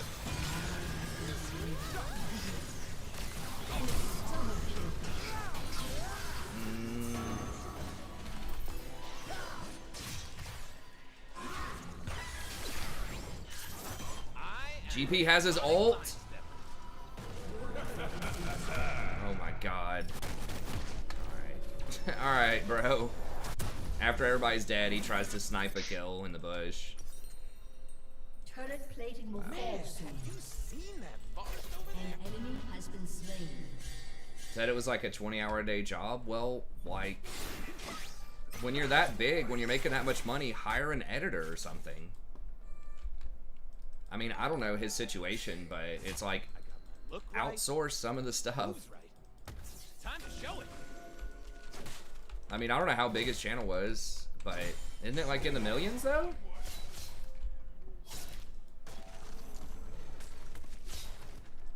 I thought he was a really big person. Universe loves me. I don't know. I mean, people do whatever they want. Whatever makes them happy, I guess.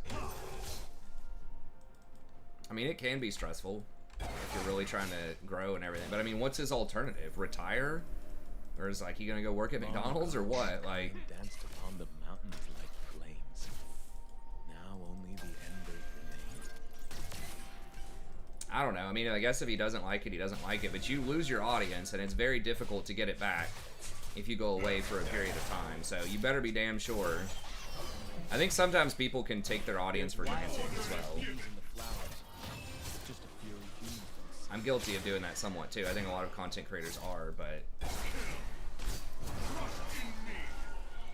if you're just thinking, oh, I'd like to go try this other thing, and you know, just don't create content for like 6 months and then try to come back and do it again. You know, some content creators can pull that off, or like take a break for a month. Some of the really big ones can pull that off, but a lot of people are just gonna lose, you know, a lot of their power.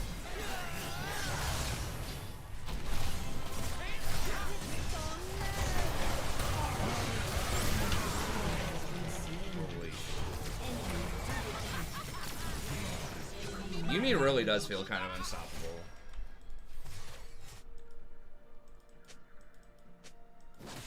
Unless you really pressure, and so many of these ADCs just don't. They'll just sit there and just chill. I don't know why Miss Fortune feels so bad. Like, for the last year, she was so strong during the preseason. I mean, they did nerf her some, but like, her numbers still look good on paper. But it's just like every game I see her in, whether she's on my team or the enemy team, it just seems like she's just not there. I see freedom. I hear the Stand-up comedians. I really don't follow a lot of stand-ups. Maybe other people can tell you. I was gonna say Dave Chappelle, but his newer stuff, honestly, is not. I haven't watched a ton of it, but I watched one of his comedy specials that was supposed to be really They're scared of the dark. controversial one or something on Netflix. I don't remember which one it was, and it was just like, it just felt like he was being controversial just to be controversial. Like, I don't know. I didn't find it that funny most of the time. It just felt like he was trying to be edgy, right? Versus his old stuff was edgy, but it was also like really funny, like the Chappelle Show stuff. Like the Black White Supremacist was hilarious. And of course his you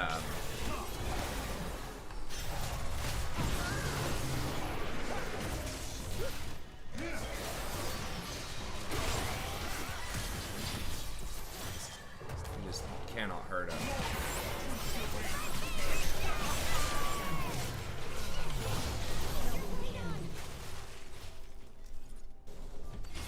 Nice.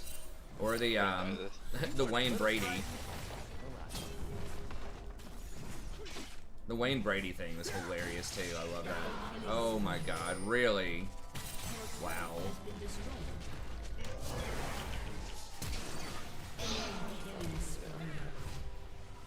Shut your mouth, Zen. You stayed with like 1 HP, man. Ezreal almost got you with a Q. If Zaya says someone has to die. Yeah, I mean, I guess that's got to be what it is, where they're just better champs with the items. I guess. I mean,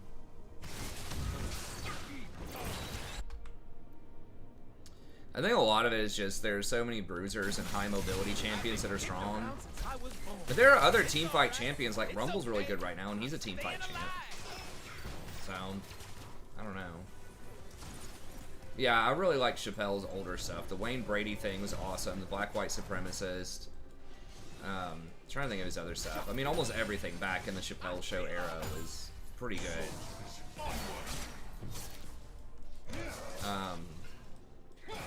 But yeah, I just don't watch that much stand up. I don't know. It just feels like she can't bully people enough to like matter in the early game. Maybe it's that there's a lot more sustain with like the Doran's blade changes or something, or just like a lot of the supports that have sustain now a little bit better. I don't think they nerfed the damage on her Q. I don't know. Maybe it's just that like the good like Misfortune players just started playing something else, and now it's just people that are like off meta people or something.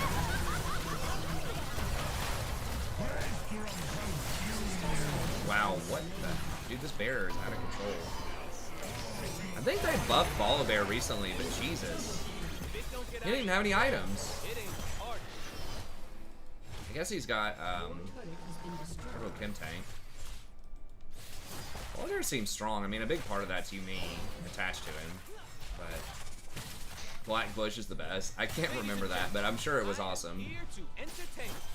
I don't know, maybe his new stuff was okay. It was just that one comedy special, I don't remember what it was a little... It just felt like he was just trying to be controversial. A little too much. Maybe he wasn't. He doesn't feel like someone who is disingenuous, so I think it just kind of fell flat. Like, he doesn't feel like someone who would just say stuff just to get views. Like, I think he's, you know, writes comedy he believes in, but... Enemy killing spree.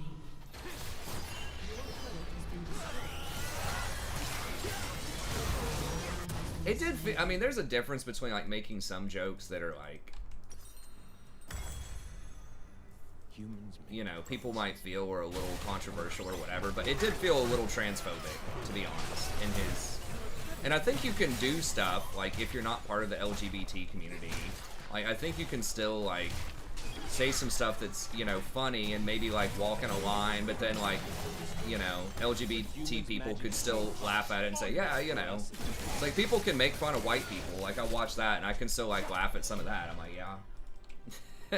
You know, I love, you know, white people jokes and stuff like that are funny, but, or, like, Southern jokes, right? I think are funny. But it just, I don't know. It just felt... And that's why I love it. I don't know. It just wasn't. It was what. Maybe it just wasn't that it was funny or whatever. But it just felt a little like, where's the punchline? It's like, okay, this is transphobic, but like, where's the punchline? You know. Humans claim it is theirs. He did refer to the LGBT community as like the alphabet people, which I thought that was mildly amusing because I never thought of that before. Because they are adding on a lot of letters for different things. So I was like, okay, that's like mildly amusing and probably not like too terribly offensive, right? But some of the other stuff is just... There were some jokes that were okay in his special, but...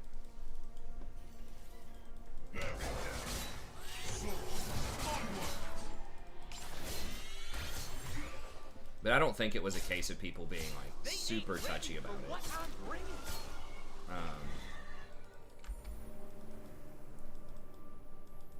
Well... I mean, I don't know. I think I'm pretty balanced about a decent chunk of those things, right? But that's my point, is it felt political, right? Like, not aligning with his views. But his old stuff wasn't political. I didn't think so. Like, I think conservatives could still laugh at his jokes about, like... That's what I'm saying. It just felt like he was trying to be controversial, in my opinion. Like, his old jokes about... you know, Republicans or, you know, other stuff like that. It just felt like it just wasn't as politically motivated. And I was just hoping it would go back to some of that kind of silliness. Hey, what's up, Juan? But that, it just felt like it was a political statement. I just didn't want to, I don't know.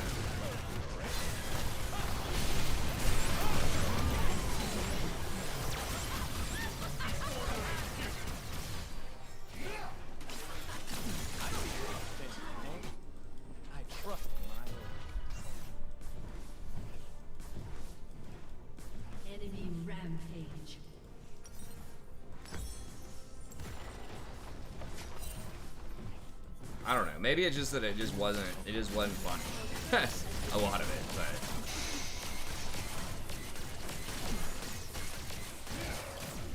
Yeah, but I mean, I feel like it was... I mean, a lot of it, you know, some of the stuff, people can look the other way on stuff if it's actually funny. I just don't think it was funny. I think it was just meant to say, hey, I don't believe in the LGBT movement or whatever. Like, I just feel like there wasn't a punchline or something. It was just like, I just think it's dumb. And that was kind of it, right? And it felt like there were several topics. I think he was talking about, like, abortion or something in there, too. I don't remember. but it just felt like much more politically engaged than his other stuff. Like, some of his other stuff was politically engaged, but it was much more of a critique of, like, if anything, of, like, racist, or just, it exposed it through satire. Like, it just felt really blunt, like, some of his stuff. Like, there wasn't as much, it just felt like maybe there wasn't as much, like, metaphor or nuance or innuendo. It was just, like, straight up, here's what I think, right? And that, you know, a big part about stuff that's funny is kind of the implication, the innuendo that's in there, right? Like the black-white supremacists, right? The way that was handled is just such a funny premise. And yes, it is like anti, you know, to some extent stereotypical, like anti-Southern, anti, you know, white people stuff. But it wasn't like in your face, like, I don't know. Like BLM before BLM type of stuff, right? It was just actually funny with the premise. So I feel like even someone who is Southern, even someone who, you know, might even be like racist that's watching that could still find some humor in that, right? Like, I don't know. Your turret has been destroyed. Danger is as fun as you let it. I just felt like it wasn't as divisive. Like, it brought people together more with this comedy, even though it was still controversial at times. But, again, I'm not like an expert on Dave Chappelle. Maybe that was just one bad sketch that he had.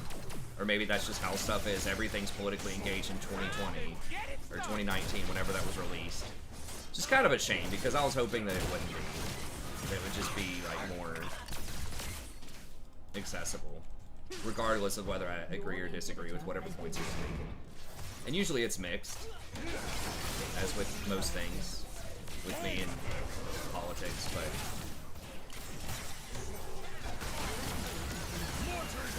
I guess it feels like we're just kind of been walking around waiting to lose for 25 minutes. I don't know. But there's one man willing to try. Heh. Well,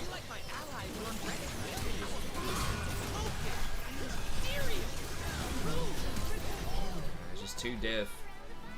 Yeah, Mordekaiser's really strong with that new Rift Maker. I knew he probably would be. Yeah, I don't know. That was my beef. Not necessarily that, like, you can't be political in it. It was just really blunt. When he, like, one of the great things about him was his creativity and his, you know, like, implications and metaphors and all that stuff. I like the keeping it real one, too. Like that montage. I forgot the guy's name, but where he's like a CEO. Like, there's several of the skits, but one of them, he's a CEO, keeps it real and gets fired. Another one, it's like this girl who keeps it real and tries to find out who her boyfriend's cheating with. And another one's like keeping it real, not trying to let this guy holler at his girlfriend at a party. And it's like this critique of candidness. Oh, that's gonna be it for me. Yeah, sorry, man. We'll try to get it next time. Those are rough ones. Well, good. Yeah, I'll catch you later. All right, see you, man.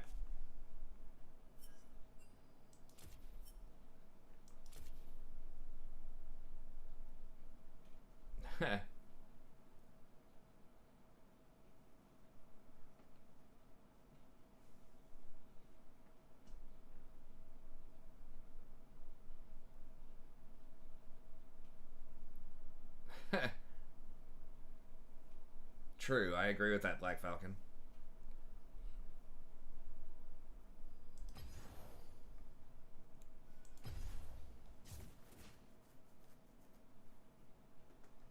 Yeah, I mean, I just think he was just better. I just think he was a better comedian back in the 2000s, but I just think he's just, like most things, just become too politically engaged. But, you know, again, maybe it was just one bad comedy special. Maybe I could watch more.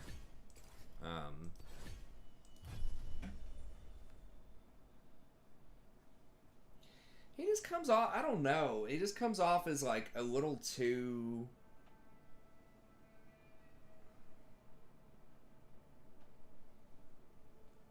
I don't know how to put it, and I'm not, once again, I'm not like an expert in him, but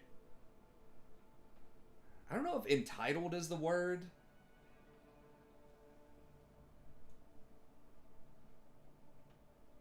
Self-aware. I can't find a precise word, but I feel like back then he was working harder and he just felt more hungry and not necessarily humble, but just like energetic. And like after he like retired for a long time and went on that trip and got involved in some different stuff, I just feel like he comes in and he just, I mean, I guess he never really gave a crap what you thought about him, but I don't know. I don't know what I'm trying to say.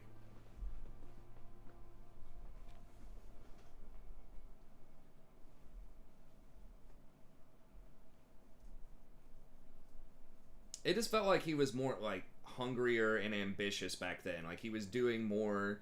He was just better, just funnier skits, and just was like really working hard to like come up with some. I'm sure that took a lot of time and a lot of work and a lot of effort. And now it just feels like maybe he just rolls up and came up with some stuff the night before and just says it on stage that's political.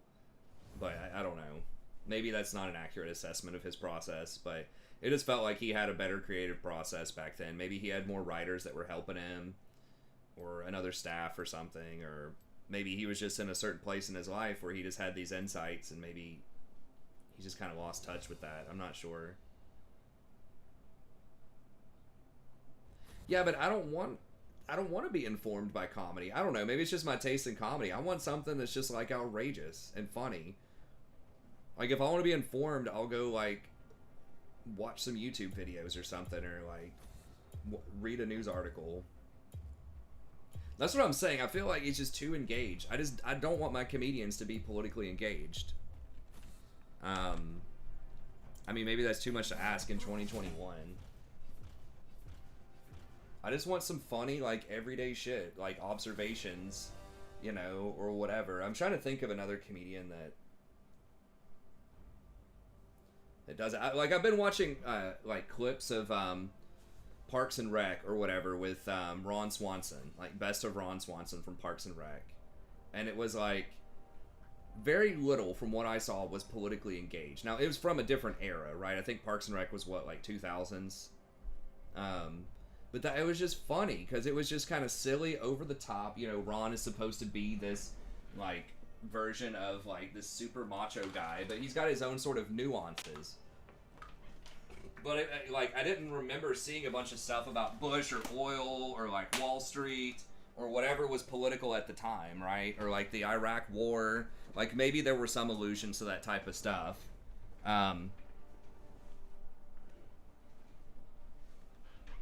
But it just wasn't. It was just silly, and it was, like, just connected with the character. I know, like, stand-up's different because there's not, like, as much of a character there.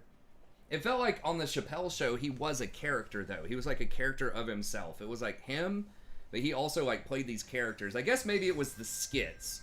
The format's different. Maybe that's a huge thing, is, like, it's, like, a skit type of format where he had these, like, videos that went along with it versus just full-on stand-up. I mean, that's got to be a major thing, too.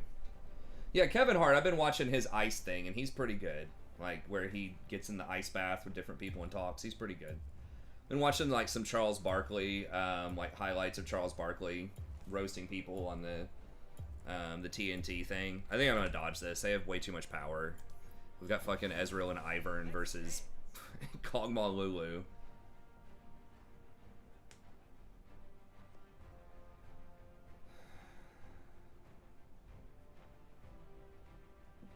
Well, we'll see. Yeah, I don't think that it was gonna, like, shake it up too much. I mean, I think maybe it kind of starts to favor tanks a bit more, but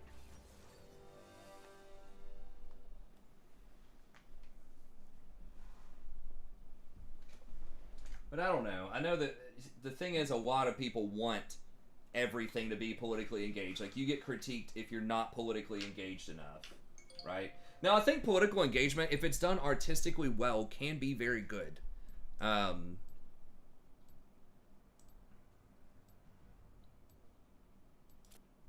Like, I liked Get Out. Get Out's great. That's a horror movie.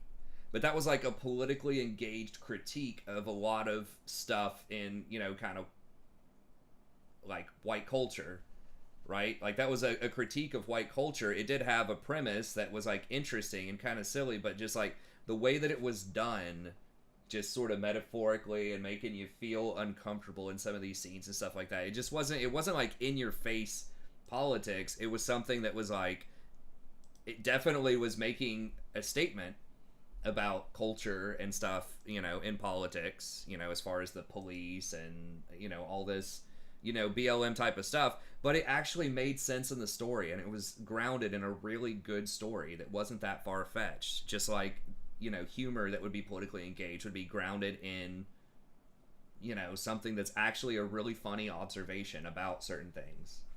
Seinfeld's probably my favorite comedy of all time. Whereas, again, I don't think most of the time that was too politically engaged. Or, we'll get on the other account here. Damn it, what is the other one? I'm blanking out on the name. The spinoff, sort of Seinfeld by the creator of Seinfeld. Fuck, it's on the tip of my tongue, but that's also really funny.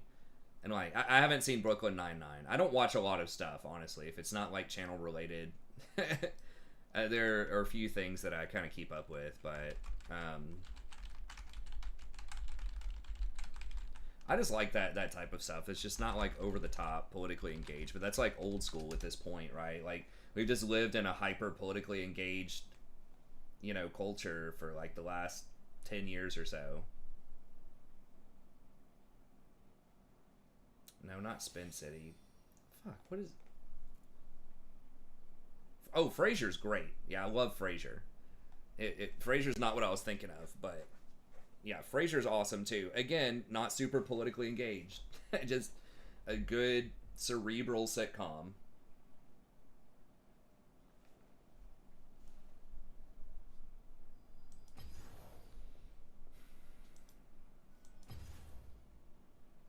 From a different era, man, from the 90s. There was politics in the 90s, right? But I think that people just weren't all about it all the time, you know?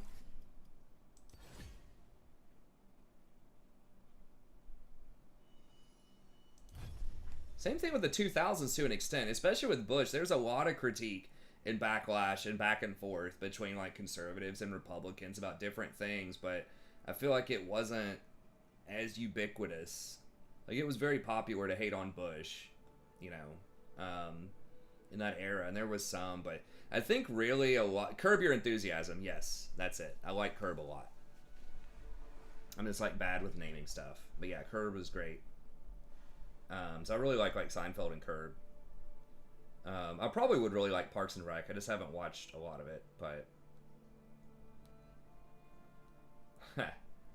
I really feel like it's been kind of this groundswell movement ever since the financial crisis of 2008, and then, you know, moving into kind of the Black Lives Matter with Trayvon Martin. I think that was 2013, 2014. I think those two aspects, just sort of the financial hit and this hostility towards elites and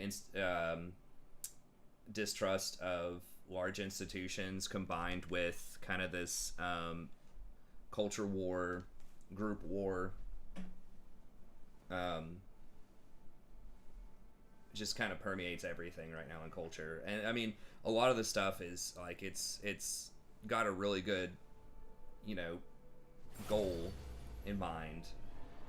All these different kinds of movements have like nice goals, but I think it just becomes so ubiquitous. It's just everywhere all the time that I think it's just really hurting a lot of creativity type of stuff. And like, this is cyclical. This happens all the time in cultures, right? Where people just want to be they want their art, you know, pretty much in a very broad sense to be politically engaged and practical and stuff like that. Like, you saw the move from that with the Victorians into the, you know, kind of the first couple of decades in response to World War I and rising politics. You know, a lot of people wanted their artwork and stuff like that to be politically engaged, to be practical, and things like that. And then that went up through like World War II, and then you start to see like kind of this movement back towards absurdism and stuff like that in the 40s and 50s, and then it got more practical and politically engaged in the 60s and 70s, and then back towards more chill in the 80s and 90s.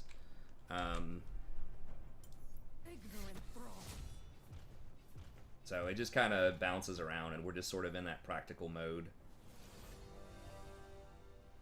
politically engaged mode here. Pike. Well, I want to do Yumi, but can't do that into Pike. Lulu's pretty much permabanned. I guess we just recon. That's kind of a skill matchup with Pike.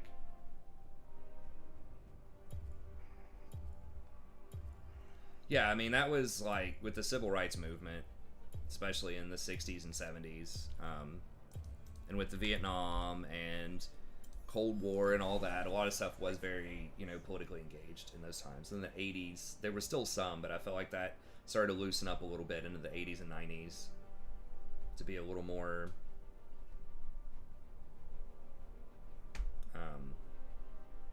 chill. Although there's always going to be some politically engaged stuff, and there's always going to be some stuff that's disengaged, but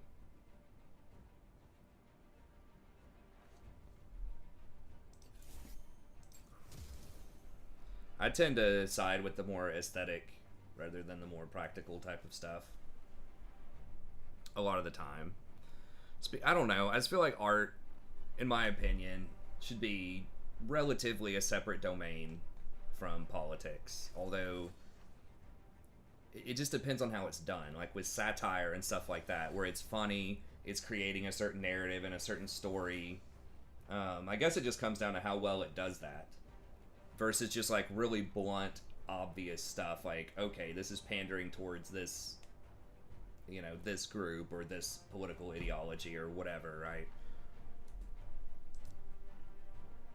I don't know. I may have baited someone into playing Zaya. Does this guy actually play Zaya? Because I feel like Zaya's not that great right now.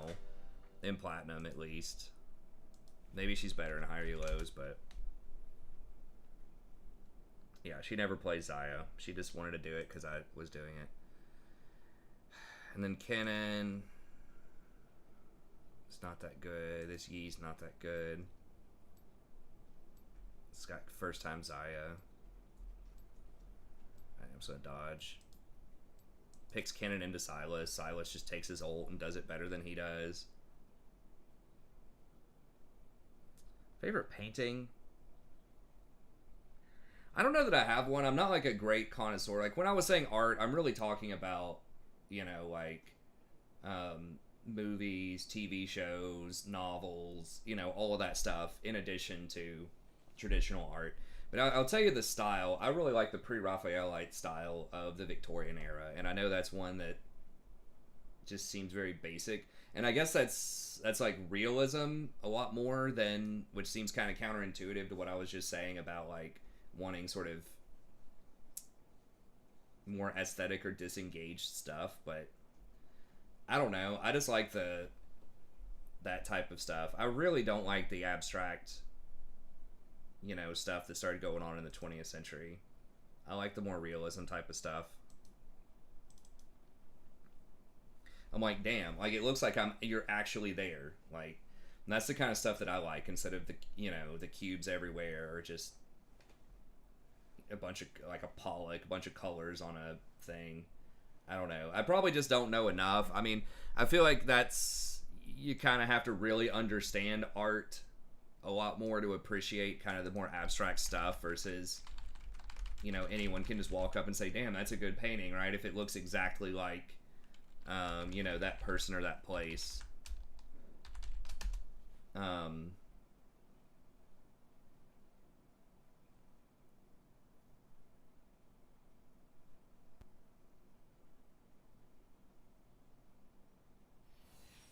I agree, Bilal, and that's why I like it. That's what keeps a lot of it timeless. You know, in something like Seinfeld or Curb, especially Seinfeld. Seinfeld is like really disengaged, I think, with a lot of political stuff. So it feels like, yeah, some of the jokes could be pretty timeless.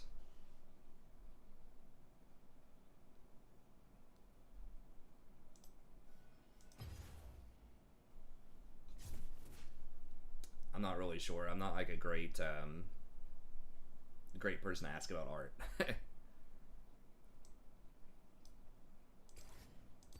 Oh, we're already logged in. I don't know why I moved that over there.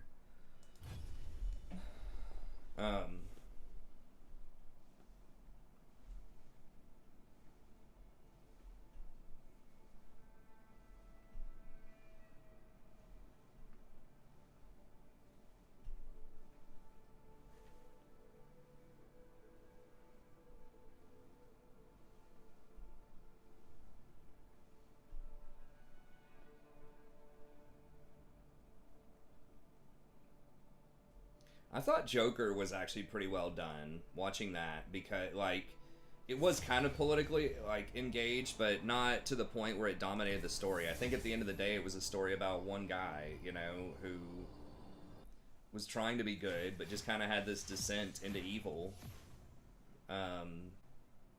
It's just kind of a character study of him, so I really liked that a lot. And yeah, it was making commentary. I think that most of the commentary was about sort of the pervasive negativity in that society, and the lack of proper mental health. I think that was some people were saying it was like about guns and stuff like that. I really don't think there was that much about guns. I thought a lot more of it was much more of a critique of negativity in society and this, like, the lack of mental health care, if anything. But again, I don't think that it totally hit you over the head with that too much. I thought it was much more you know, a character study, and I thought it was very well done. Your worst decisions will haunt you.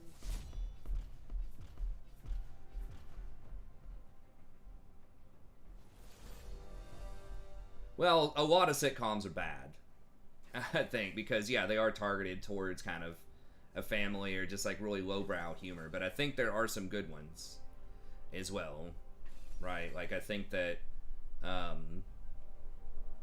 like I said, I think Curb was really good, Seinfeld's really good, Parks and Rec's good, Frasier's really good. Frasier's very cerebral too. If you want like a very intelligent comedy, that was fantastic. And then The Office, I think, was pretty good over time. Now that one was a little more on sort of the silly side, but yeah, I like The Office a lot. But there's like some pretty deep connections with some of those characters and stuff like that. I think Jim was probably my favorite character, but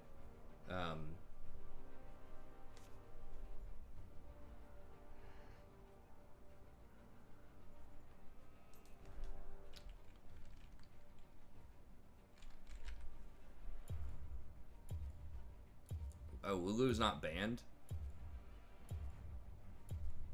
I think I'm still gonna do You Me. You and me, we got this.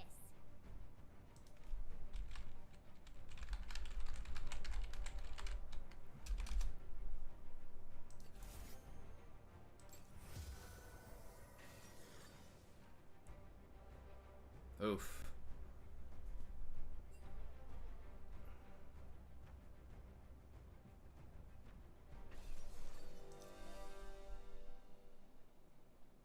Mid Garen?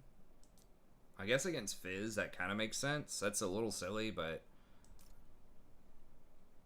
Fizz is probably not going to assassinate him. Well,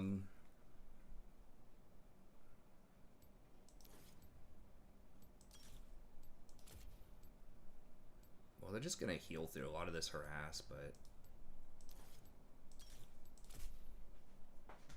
it's totally possible I should have done Exhaust instead of Ignite, but did you guys get only fools and horses in the States? Ooh. I'm not sure what that is.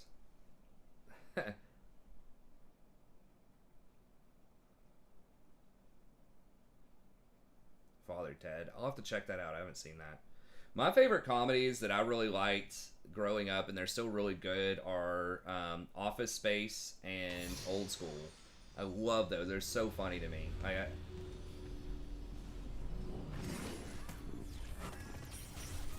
I think there are quite a few original things, but I mean, yeah, the really broad themes have been done, Just ask my but master. I think that there are still quite a few original things going on out there. But I mean, yeah, the optimal word there, the key word is fully, right? To Summoner's Rift. It depends on how reductive you want to be, right? It's like, you know, if you're saying, yeah, you know, 90% of media is like some romantic interest between a girl and a guy, that's going to be involved in the story. It's like, yeah, sure. But if we're talking about some very like nuanced stuff about stories and things like that, Don't tell anyone, but I love hugs. I think it was pretty original. Like, I think that Joker was good and like pretty original. It's like, yeah, people would say, okay, it's somewhat derivative of like other Scorsese films, like what was it, Taxi Driver and stuff like that. But I don't know. Keep an eye Originality is out for the difficult to Red Dot quantify. book. It's gotta be here somewhere. Because to be truly original, you have to understand everything that's already been said and done in your field, and you have to enter into a conversation. Like, no one just comes up with something that has no precedent, right? Like, a lot of the most creative, great people are really well read in their field, and they really understand, you know, their craft. So, otherwise, you're just kind of doomed to repeat what other people have already done. Well, modify it, but that's what creativity is. Like, no one's going to come up with something that has absolutely no, you know, precedent. Like, whatsoever. Depending, again, on how broad you want to be.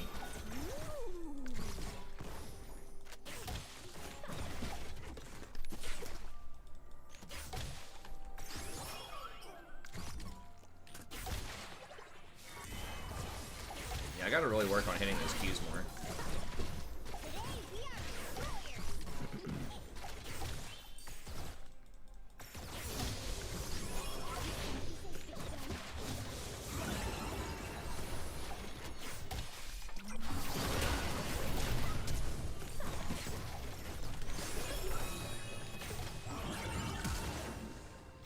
Oh my god, she whiffed her auto attack.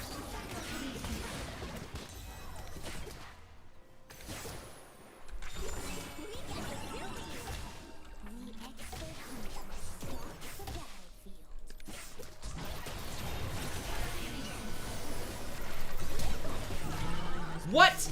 What? What? Oh my god. How did that not kill her? Did her W just come back up? Wow. I thought for sure that Q killed her and then auto attack. Oh, Jesus. Yeah, a lot. They just can't figure out how to do Mortal Kombat well. Dude, I cannot believe she didn't die there.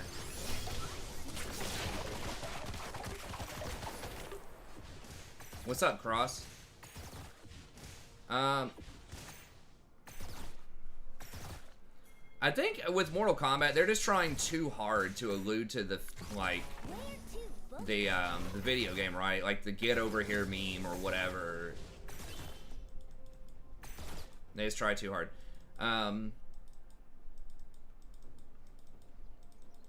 Which classics would I recommend? In Search of Lost Time is fantastic by Marcel Proust.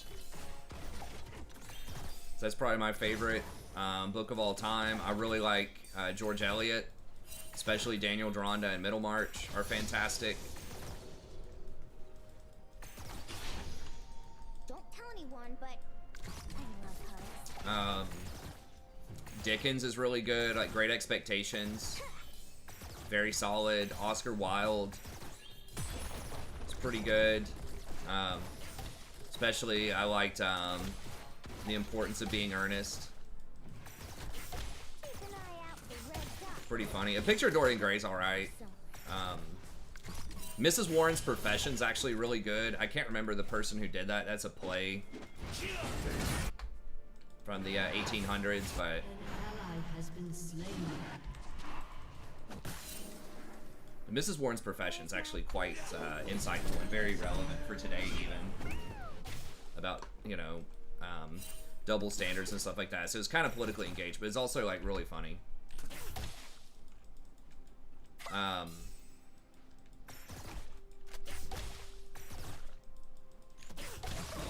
And then, damn it, what is that, Faustian story by Marie Corelli? The Sorrows of Satan. It's actually quite good, too.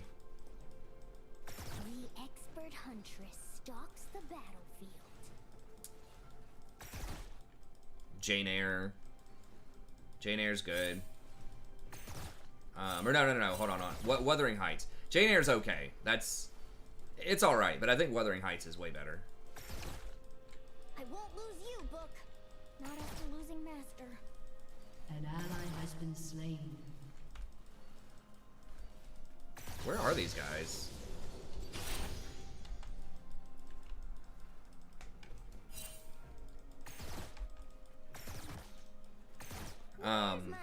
Tolstoy.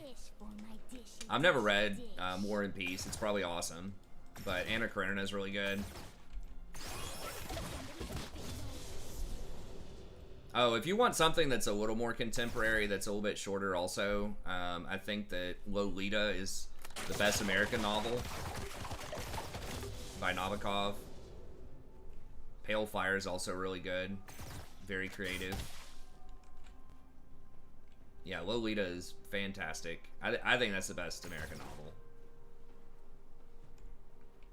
Certainly up there. People say like Great Gatsby and stuff. It's like Great Gatsby's alright, man, but I'm not as much of an expert in Fitzgerald, so maybe there's a lot more to be, you know, to think about there.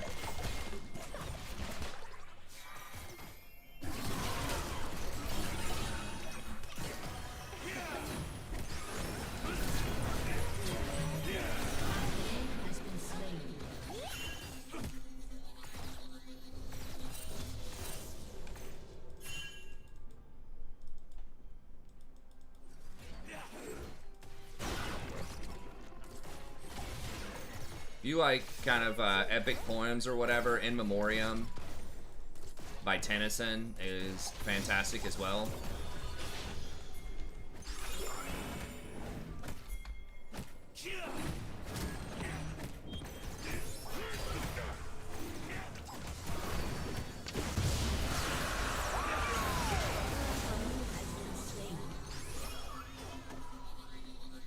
Infinite Jest, I haven't read that one.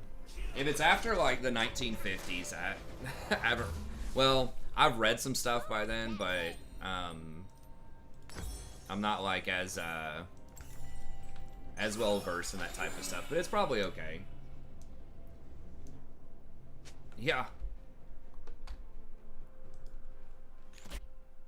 Oh yeah, the anime is probably yeah. Is extremely influential. It's a top 5 American novel on like any reasonable list. I think it's number 1. A lot of other people have it at number 1. From the 1950s, it's basically about it's a first-person story that's an unstable narrator who is recounting his love. He's like this middle-aged pedophile guy recounting his love for this like 12-year-old girl.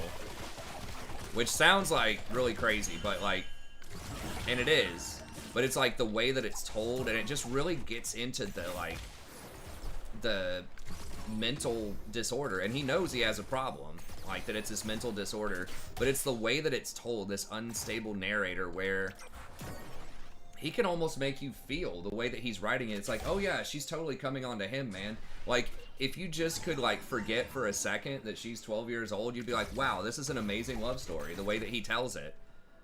But it's just, it's so seductive in that way. But then you're just like, you remember it's a 12-year-old girl, and you're like, oh my god, this is really fucked up. It's like, that's the true power of that novel, is that you can even remotely sympathize with a character like that. You know? He kind of reels you in. Just the way that he tells it. It's kind of like Paradise Lost, if you've ever read that, which is also fantastic. Extremely influential in English literature. Definitely an oldie, you know, from like 1660. But, you know, you look at, like, the... Alright, you gotta dodge this.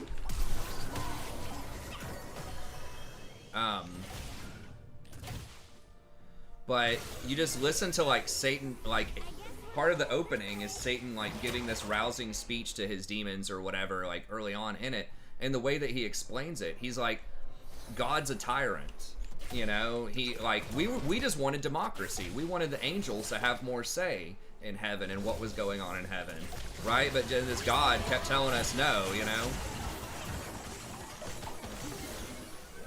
So he's a tyrant, you know. We wanted democracy, and it makes democracy like seem very appealing. And that he was just like really unfairly cast out just because he wanted democracy in heaven, right? And so it's very seductive, where it's like, yeah, I mean, that kind of makes sense, right? But then from a theological perspective, you're like, wait, this is the devil, right? Like, this is his perspective on these things.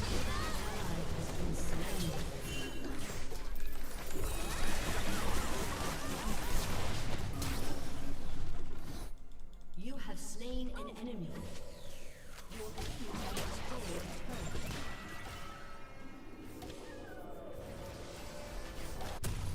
Don't tell anyone, but I love hugs. I'm gonna go ahead and heal her so I get the assist. Oh, dude, that was so close. But yeah, that's what I think. That's what I think really makes a lot of good art and a lot of good novels, is it can explore perspectives you've never thought about before and you never even thought that you would think about before.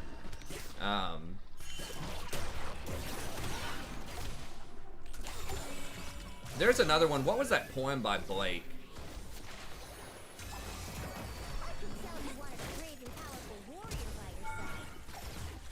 Damn it, what was it? There was something else that was like with Milton. It was related to Paradise Lost. I can't remember, but it was like some kind of like collection of poems from demons or something like that, supposedly. I had to actually, I read a lot of this stuff because I ended up assigning some of it in my class. It was a really fun class that I taught. It was like, I only got to teach it one time just because it's just not offered to lecturers a lot, but it's like a survey course from 1660 to 1900 Brit Lit. We're kind of overstaying on this. Like, I should have just bought, but...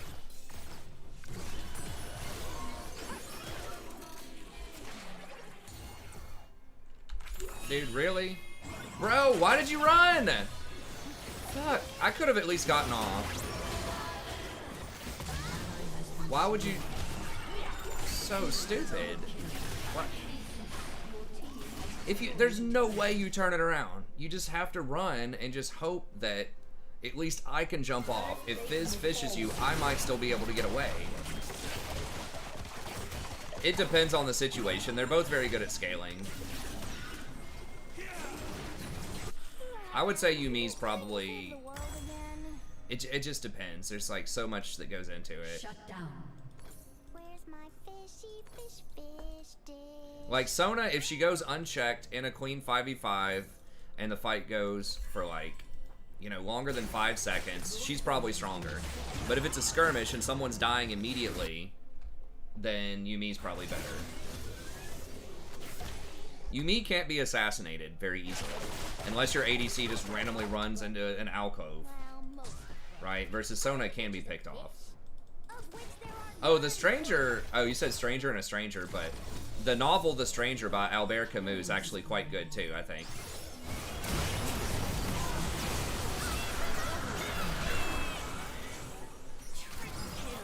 Okay, that was extremely good. Where am I? Okay. Sometimes I get lost with Yumi, practicer. I think I jumped off and then I just didn't.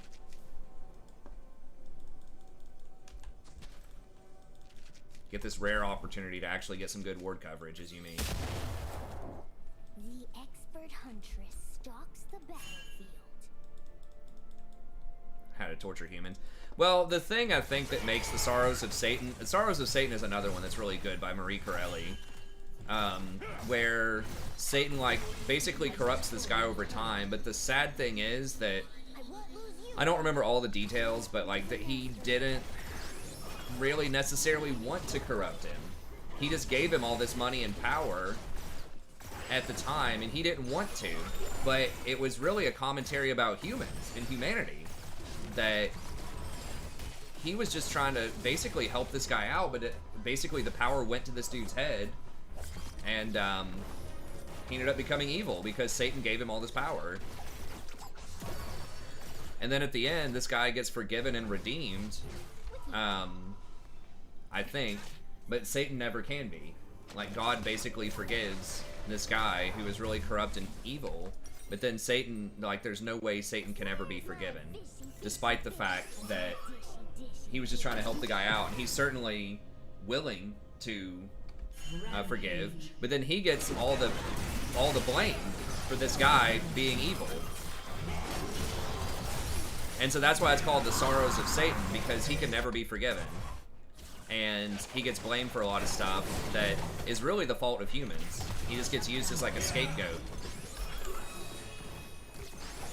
So again, it's a very compelling... This one is less sort of theological in a sense, but it's a very interesting perspective, again.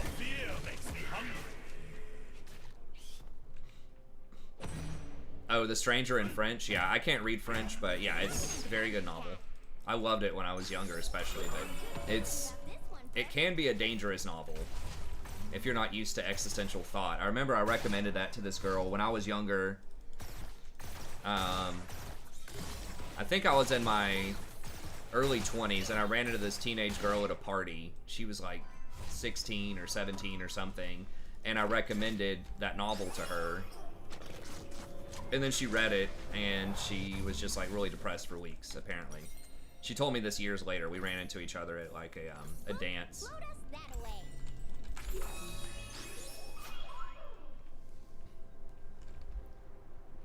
Huh. I wonder, hold on. Yeah, if I did, oh, I didn't even think about that. Once I get Shirelia's, if I just hop off and hop back on, it keeps giving the movement speed buff, so you can actually zip people around the map pretty quickly. Huh. A nice bonus I hadn't considered. Why are we walking up here? Someone's dead. We're gonna get flanked.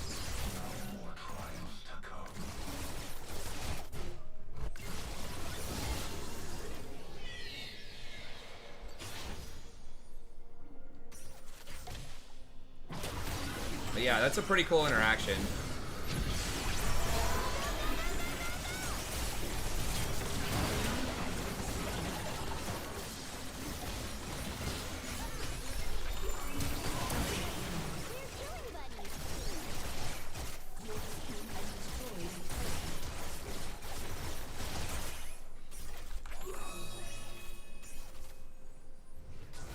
Yeah, Lolita, I believe, is, she's dead.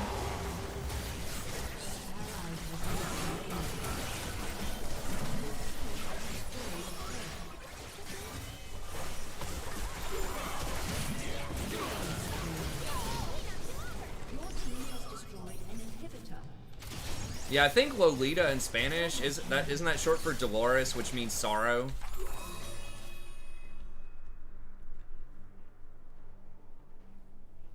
Stranger in a Strange Land. I never finished Magic Mountain 2, but that was probably pretty good too. That's a good kind of Plague type of movie. It's not really like the Plague, it was consumption or whatever. I'm forgetting the proper name for that. Tuberculosis. But that was actually a pretty touching story about people that are basically doomed at the time.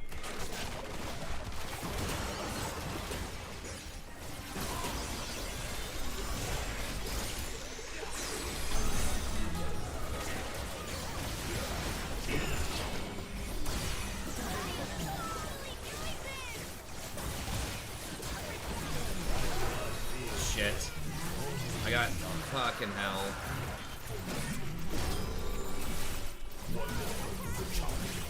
Really?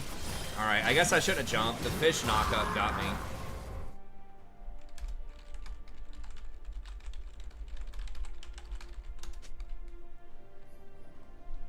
That's pretty troll.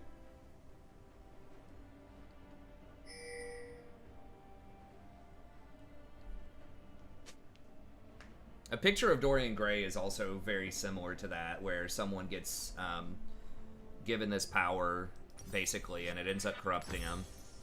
It's a very common theme in the 1800s. I mean, it's kind of common in a lot of different eras, is people just get too much power and end up becoming corrupt. I don't remember how he gets that painting. How it becomes sort of magical, but...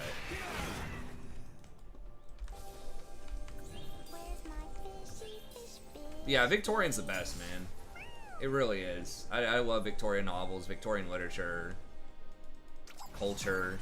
It's great. Just seeing the way that a lot of their scholars, or even their politicians, like, wrote back then and talked, I'm like, man...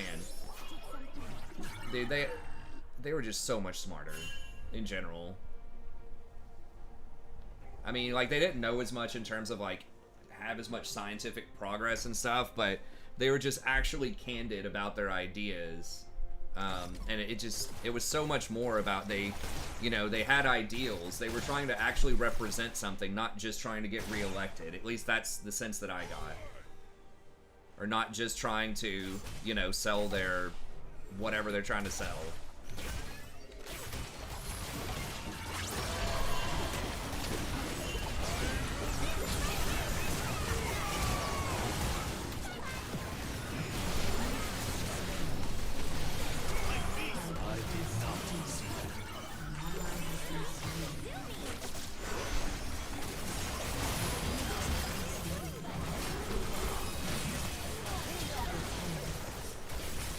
I'm not attached. I thought I was attached. I get lost up with that sometimes.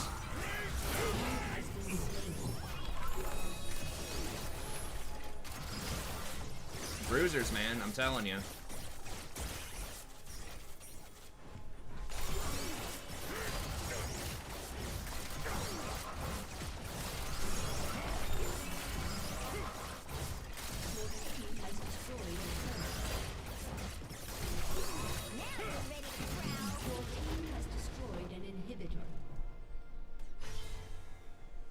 Yeah.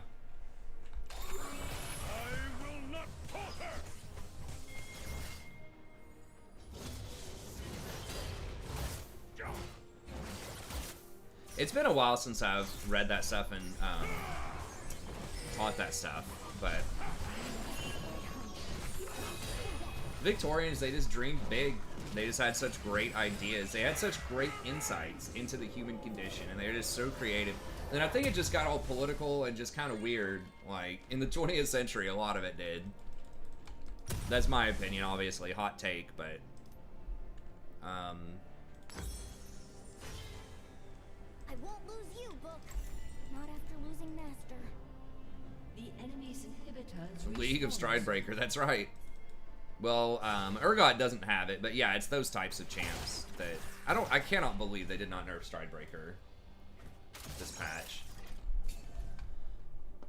Maybe it's just not played as much in pro. Again, I haven't been following the pro scene, but it sure seems strong as hell in solo queue. They did bring back everybody's broken item, War Drinker.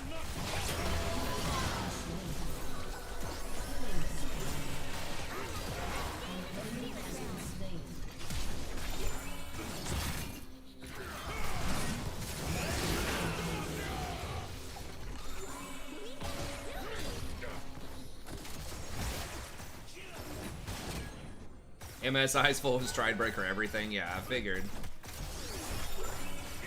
I'm just trying to figure out why they haven't nerfed it. The only explanation I could think of was maybe pros aren't playing it, because in solo queue it's definitely OP. But it seems like pros are playing it too, so I don't know. Bruiser items have just been OP all freaking season. And they just buffed, like, War Drinker again. It's like, why, dude? Why? Like, do they have Hashinishin on their balance team, or what? Is he, like, low-key balancing these items? I don't understand. Like, what's going on?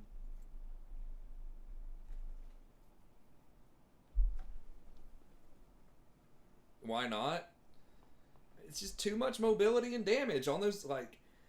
It's like, those types of champs are just the stuff that's ridiculous. Like, mobility, damage, and tankiness. So many champs have all three of those, and they shouldn't. You should have to pick one or two of those, not all of them, in terms of balance. That's like the holy trinity of balance. Survivability, damage, and mobility. And there are so many champions now, and a lot of these items give all of that. Like, Stridebreaker is damage, mobility, and tankiness all in one item. Gore Drinker doesn't have mobility on it, but it's a lot of damage and a lot of tankiness. And there's just so many items that have just been like that this season.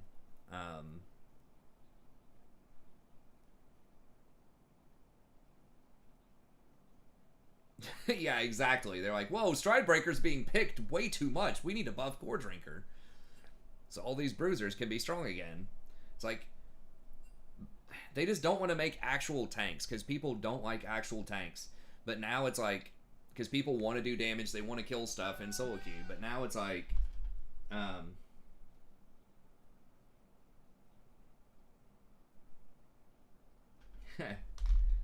but now it's like, we'll make tanks, but tanks that also are really fast and do a lot of damage. I don't know. It's kind of thrown off the old Holy Trinity, which I think was fine. I don't like, what's wrong with just assassins beat squishies, like ADCs and mages, tanks beat assassins, and then like ADCs and sustained damage beat tanks. Like, what's wrong with that Holy Trinity? Now it's like you just have the Holy Trinity like all on one champion. Hey, that's cool, Millionaire. Good to see you again, buddy. Lurk away if you want to. I know it's not as strong as it was, for sure. Like, I'm not entirely ready to say that Gore Drinker's like OP now, mega OP, but I was just talking more broadly about a class of champion that has just been way too strong for way too long, which is like these bruiser fighter champions. You know, thinking about Darius, Garen, Irelia, Urgot, like, so it's like over the last 3 years, it's like some combination of those types of champs. Aatrox are just like OP.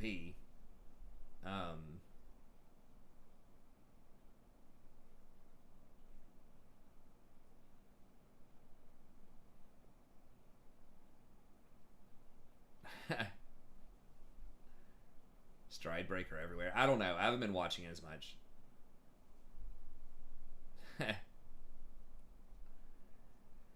I guess not, but I think that tanks are... I think that they're good overall. They increase diversity in the game, because it makes ADCs stronger by comparison, which makes enchanters more viable. Just like when you don't have tanks in the meta, when it's just everything that runs around and has all of the powers. I mean, I guess maybe that's more interesting. I don't know. I think 5v5 front to back team fights are interesting, but no, I don't think League's dying. It's still like the most popular game. I'm pretty sure if it's not the most popular, it's one of the most popular streamed games. Still, 10 years later.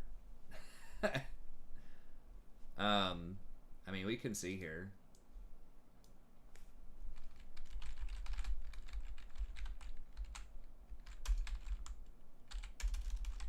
That's going to be it for the games tonight. I'll try to get back in here a little bit earlier tomorrow.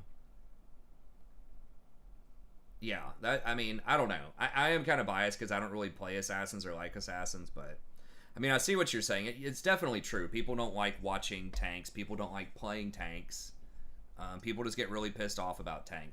Because a lot of times people just see it as a stat check, right? And there's not, like, outplay potential. I don't mind squishy high skill cap champs being in the game as long as you can actually outplay and kill them, right? Like, I think Katarina, I talked about this in my patch notes, which I guess I'll release tomorrow because I just don't have time today to do it, but I think those types of champs can be good because they can actually die because they're squishy, right? All right, let's look at games here.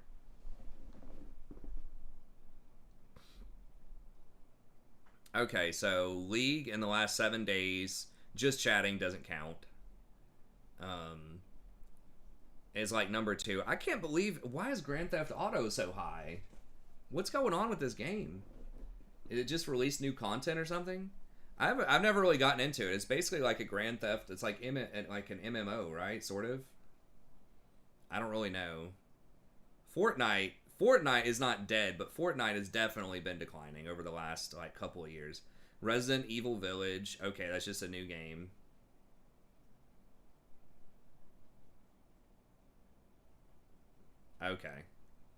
Okay, so that's just like that's the new thing big streamers are going to. What was that sort of party game that had a little splash for a minute there? I forgot the name of it. That really cartoony game where it's like you're guessing who murdered the other people.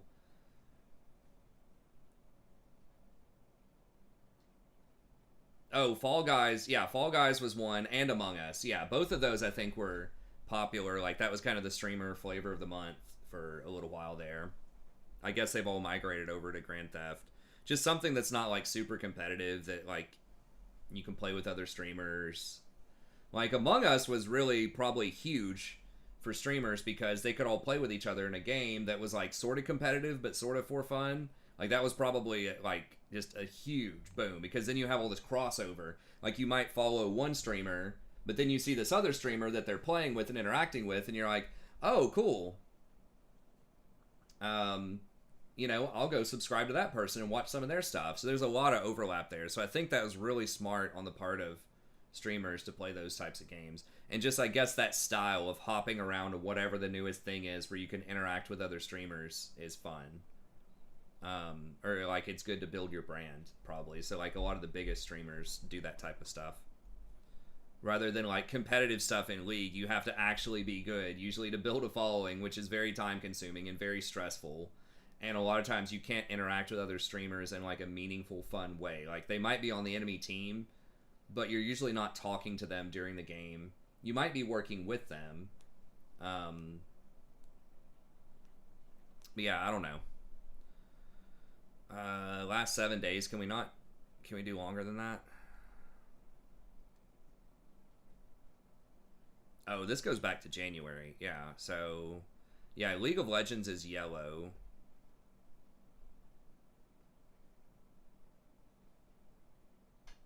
What is...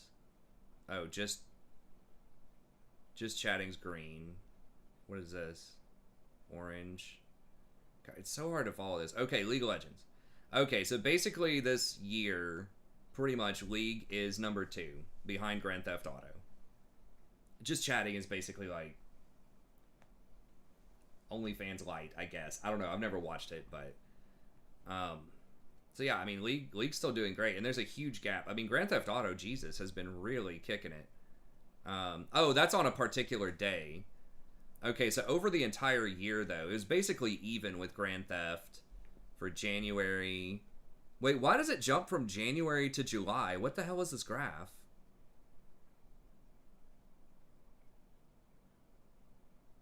Oh, this is over the last 4 years? Yeah, I mean, so League has basically been dominant over 4 years. I guess it had a larger market share back then. It's not showing all the games. I feel like Fortnite was really popular. Okay, there's Fortnite. But League was still more popular than Fortnite. So yeah, I mean, I wouldn't say that's dying. Like, that's steady. Right? Like, it's almost always 30% of the market share throughout the entire run. All of these other games come and go, but League is always like 30% market share. So, I mean, I would call that consistent rather than dying. Not necessarily like growing at an exponential rate, but consistent. Which I think is fine for a game that's that old. Anyways, especially a really competitive game like that. Like, I mean, I guess the competitiveness is what keeps it going. A lot of these kind of for fun games are around for a little while, but they have a certain shelf life. Why hasn't YouTube streams took off like YouTube streams?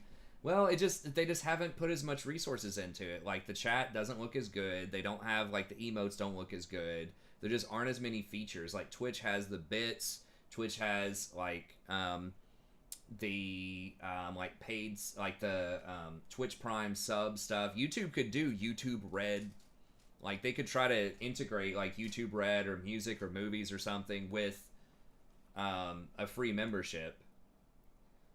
Twitch was just first mover. They had a much bigger audience over time. And they just have come up with much better ways for interaction and monetization than YouTube has.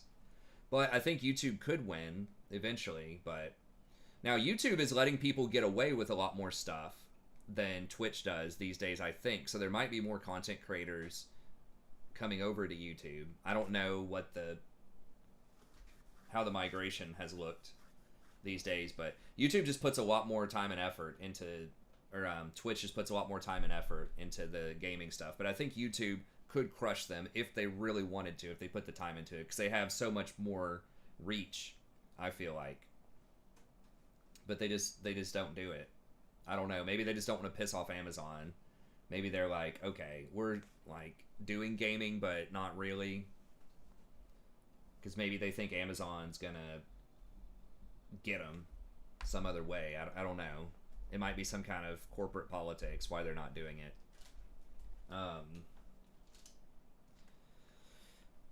But anyways, okay, well, that's going to be it for tonight. Thank y'all very much for tuning in. As always, I appreciate it. I'll see if I can have that tier list done by tomorrow for you, the support tier list, and I'll have the patch notes.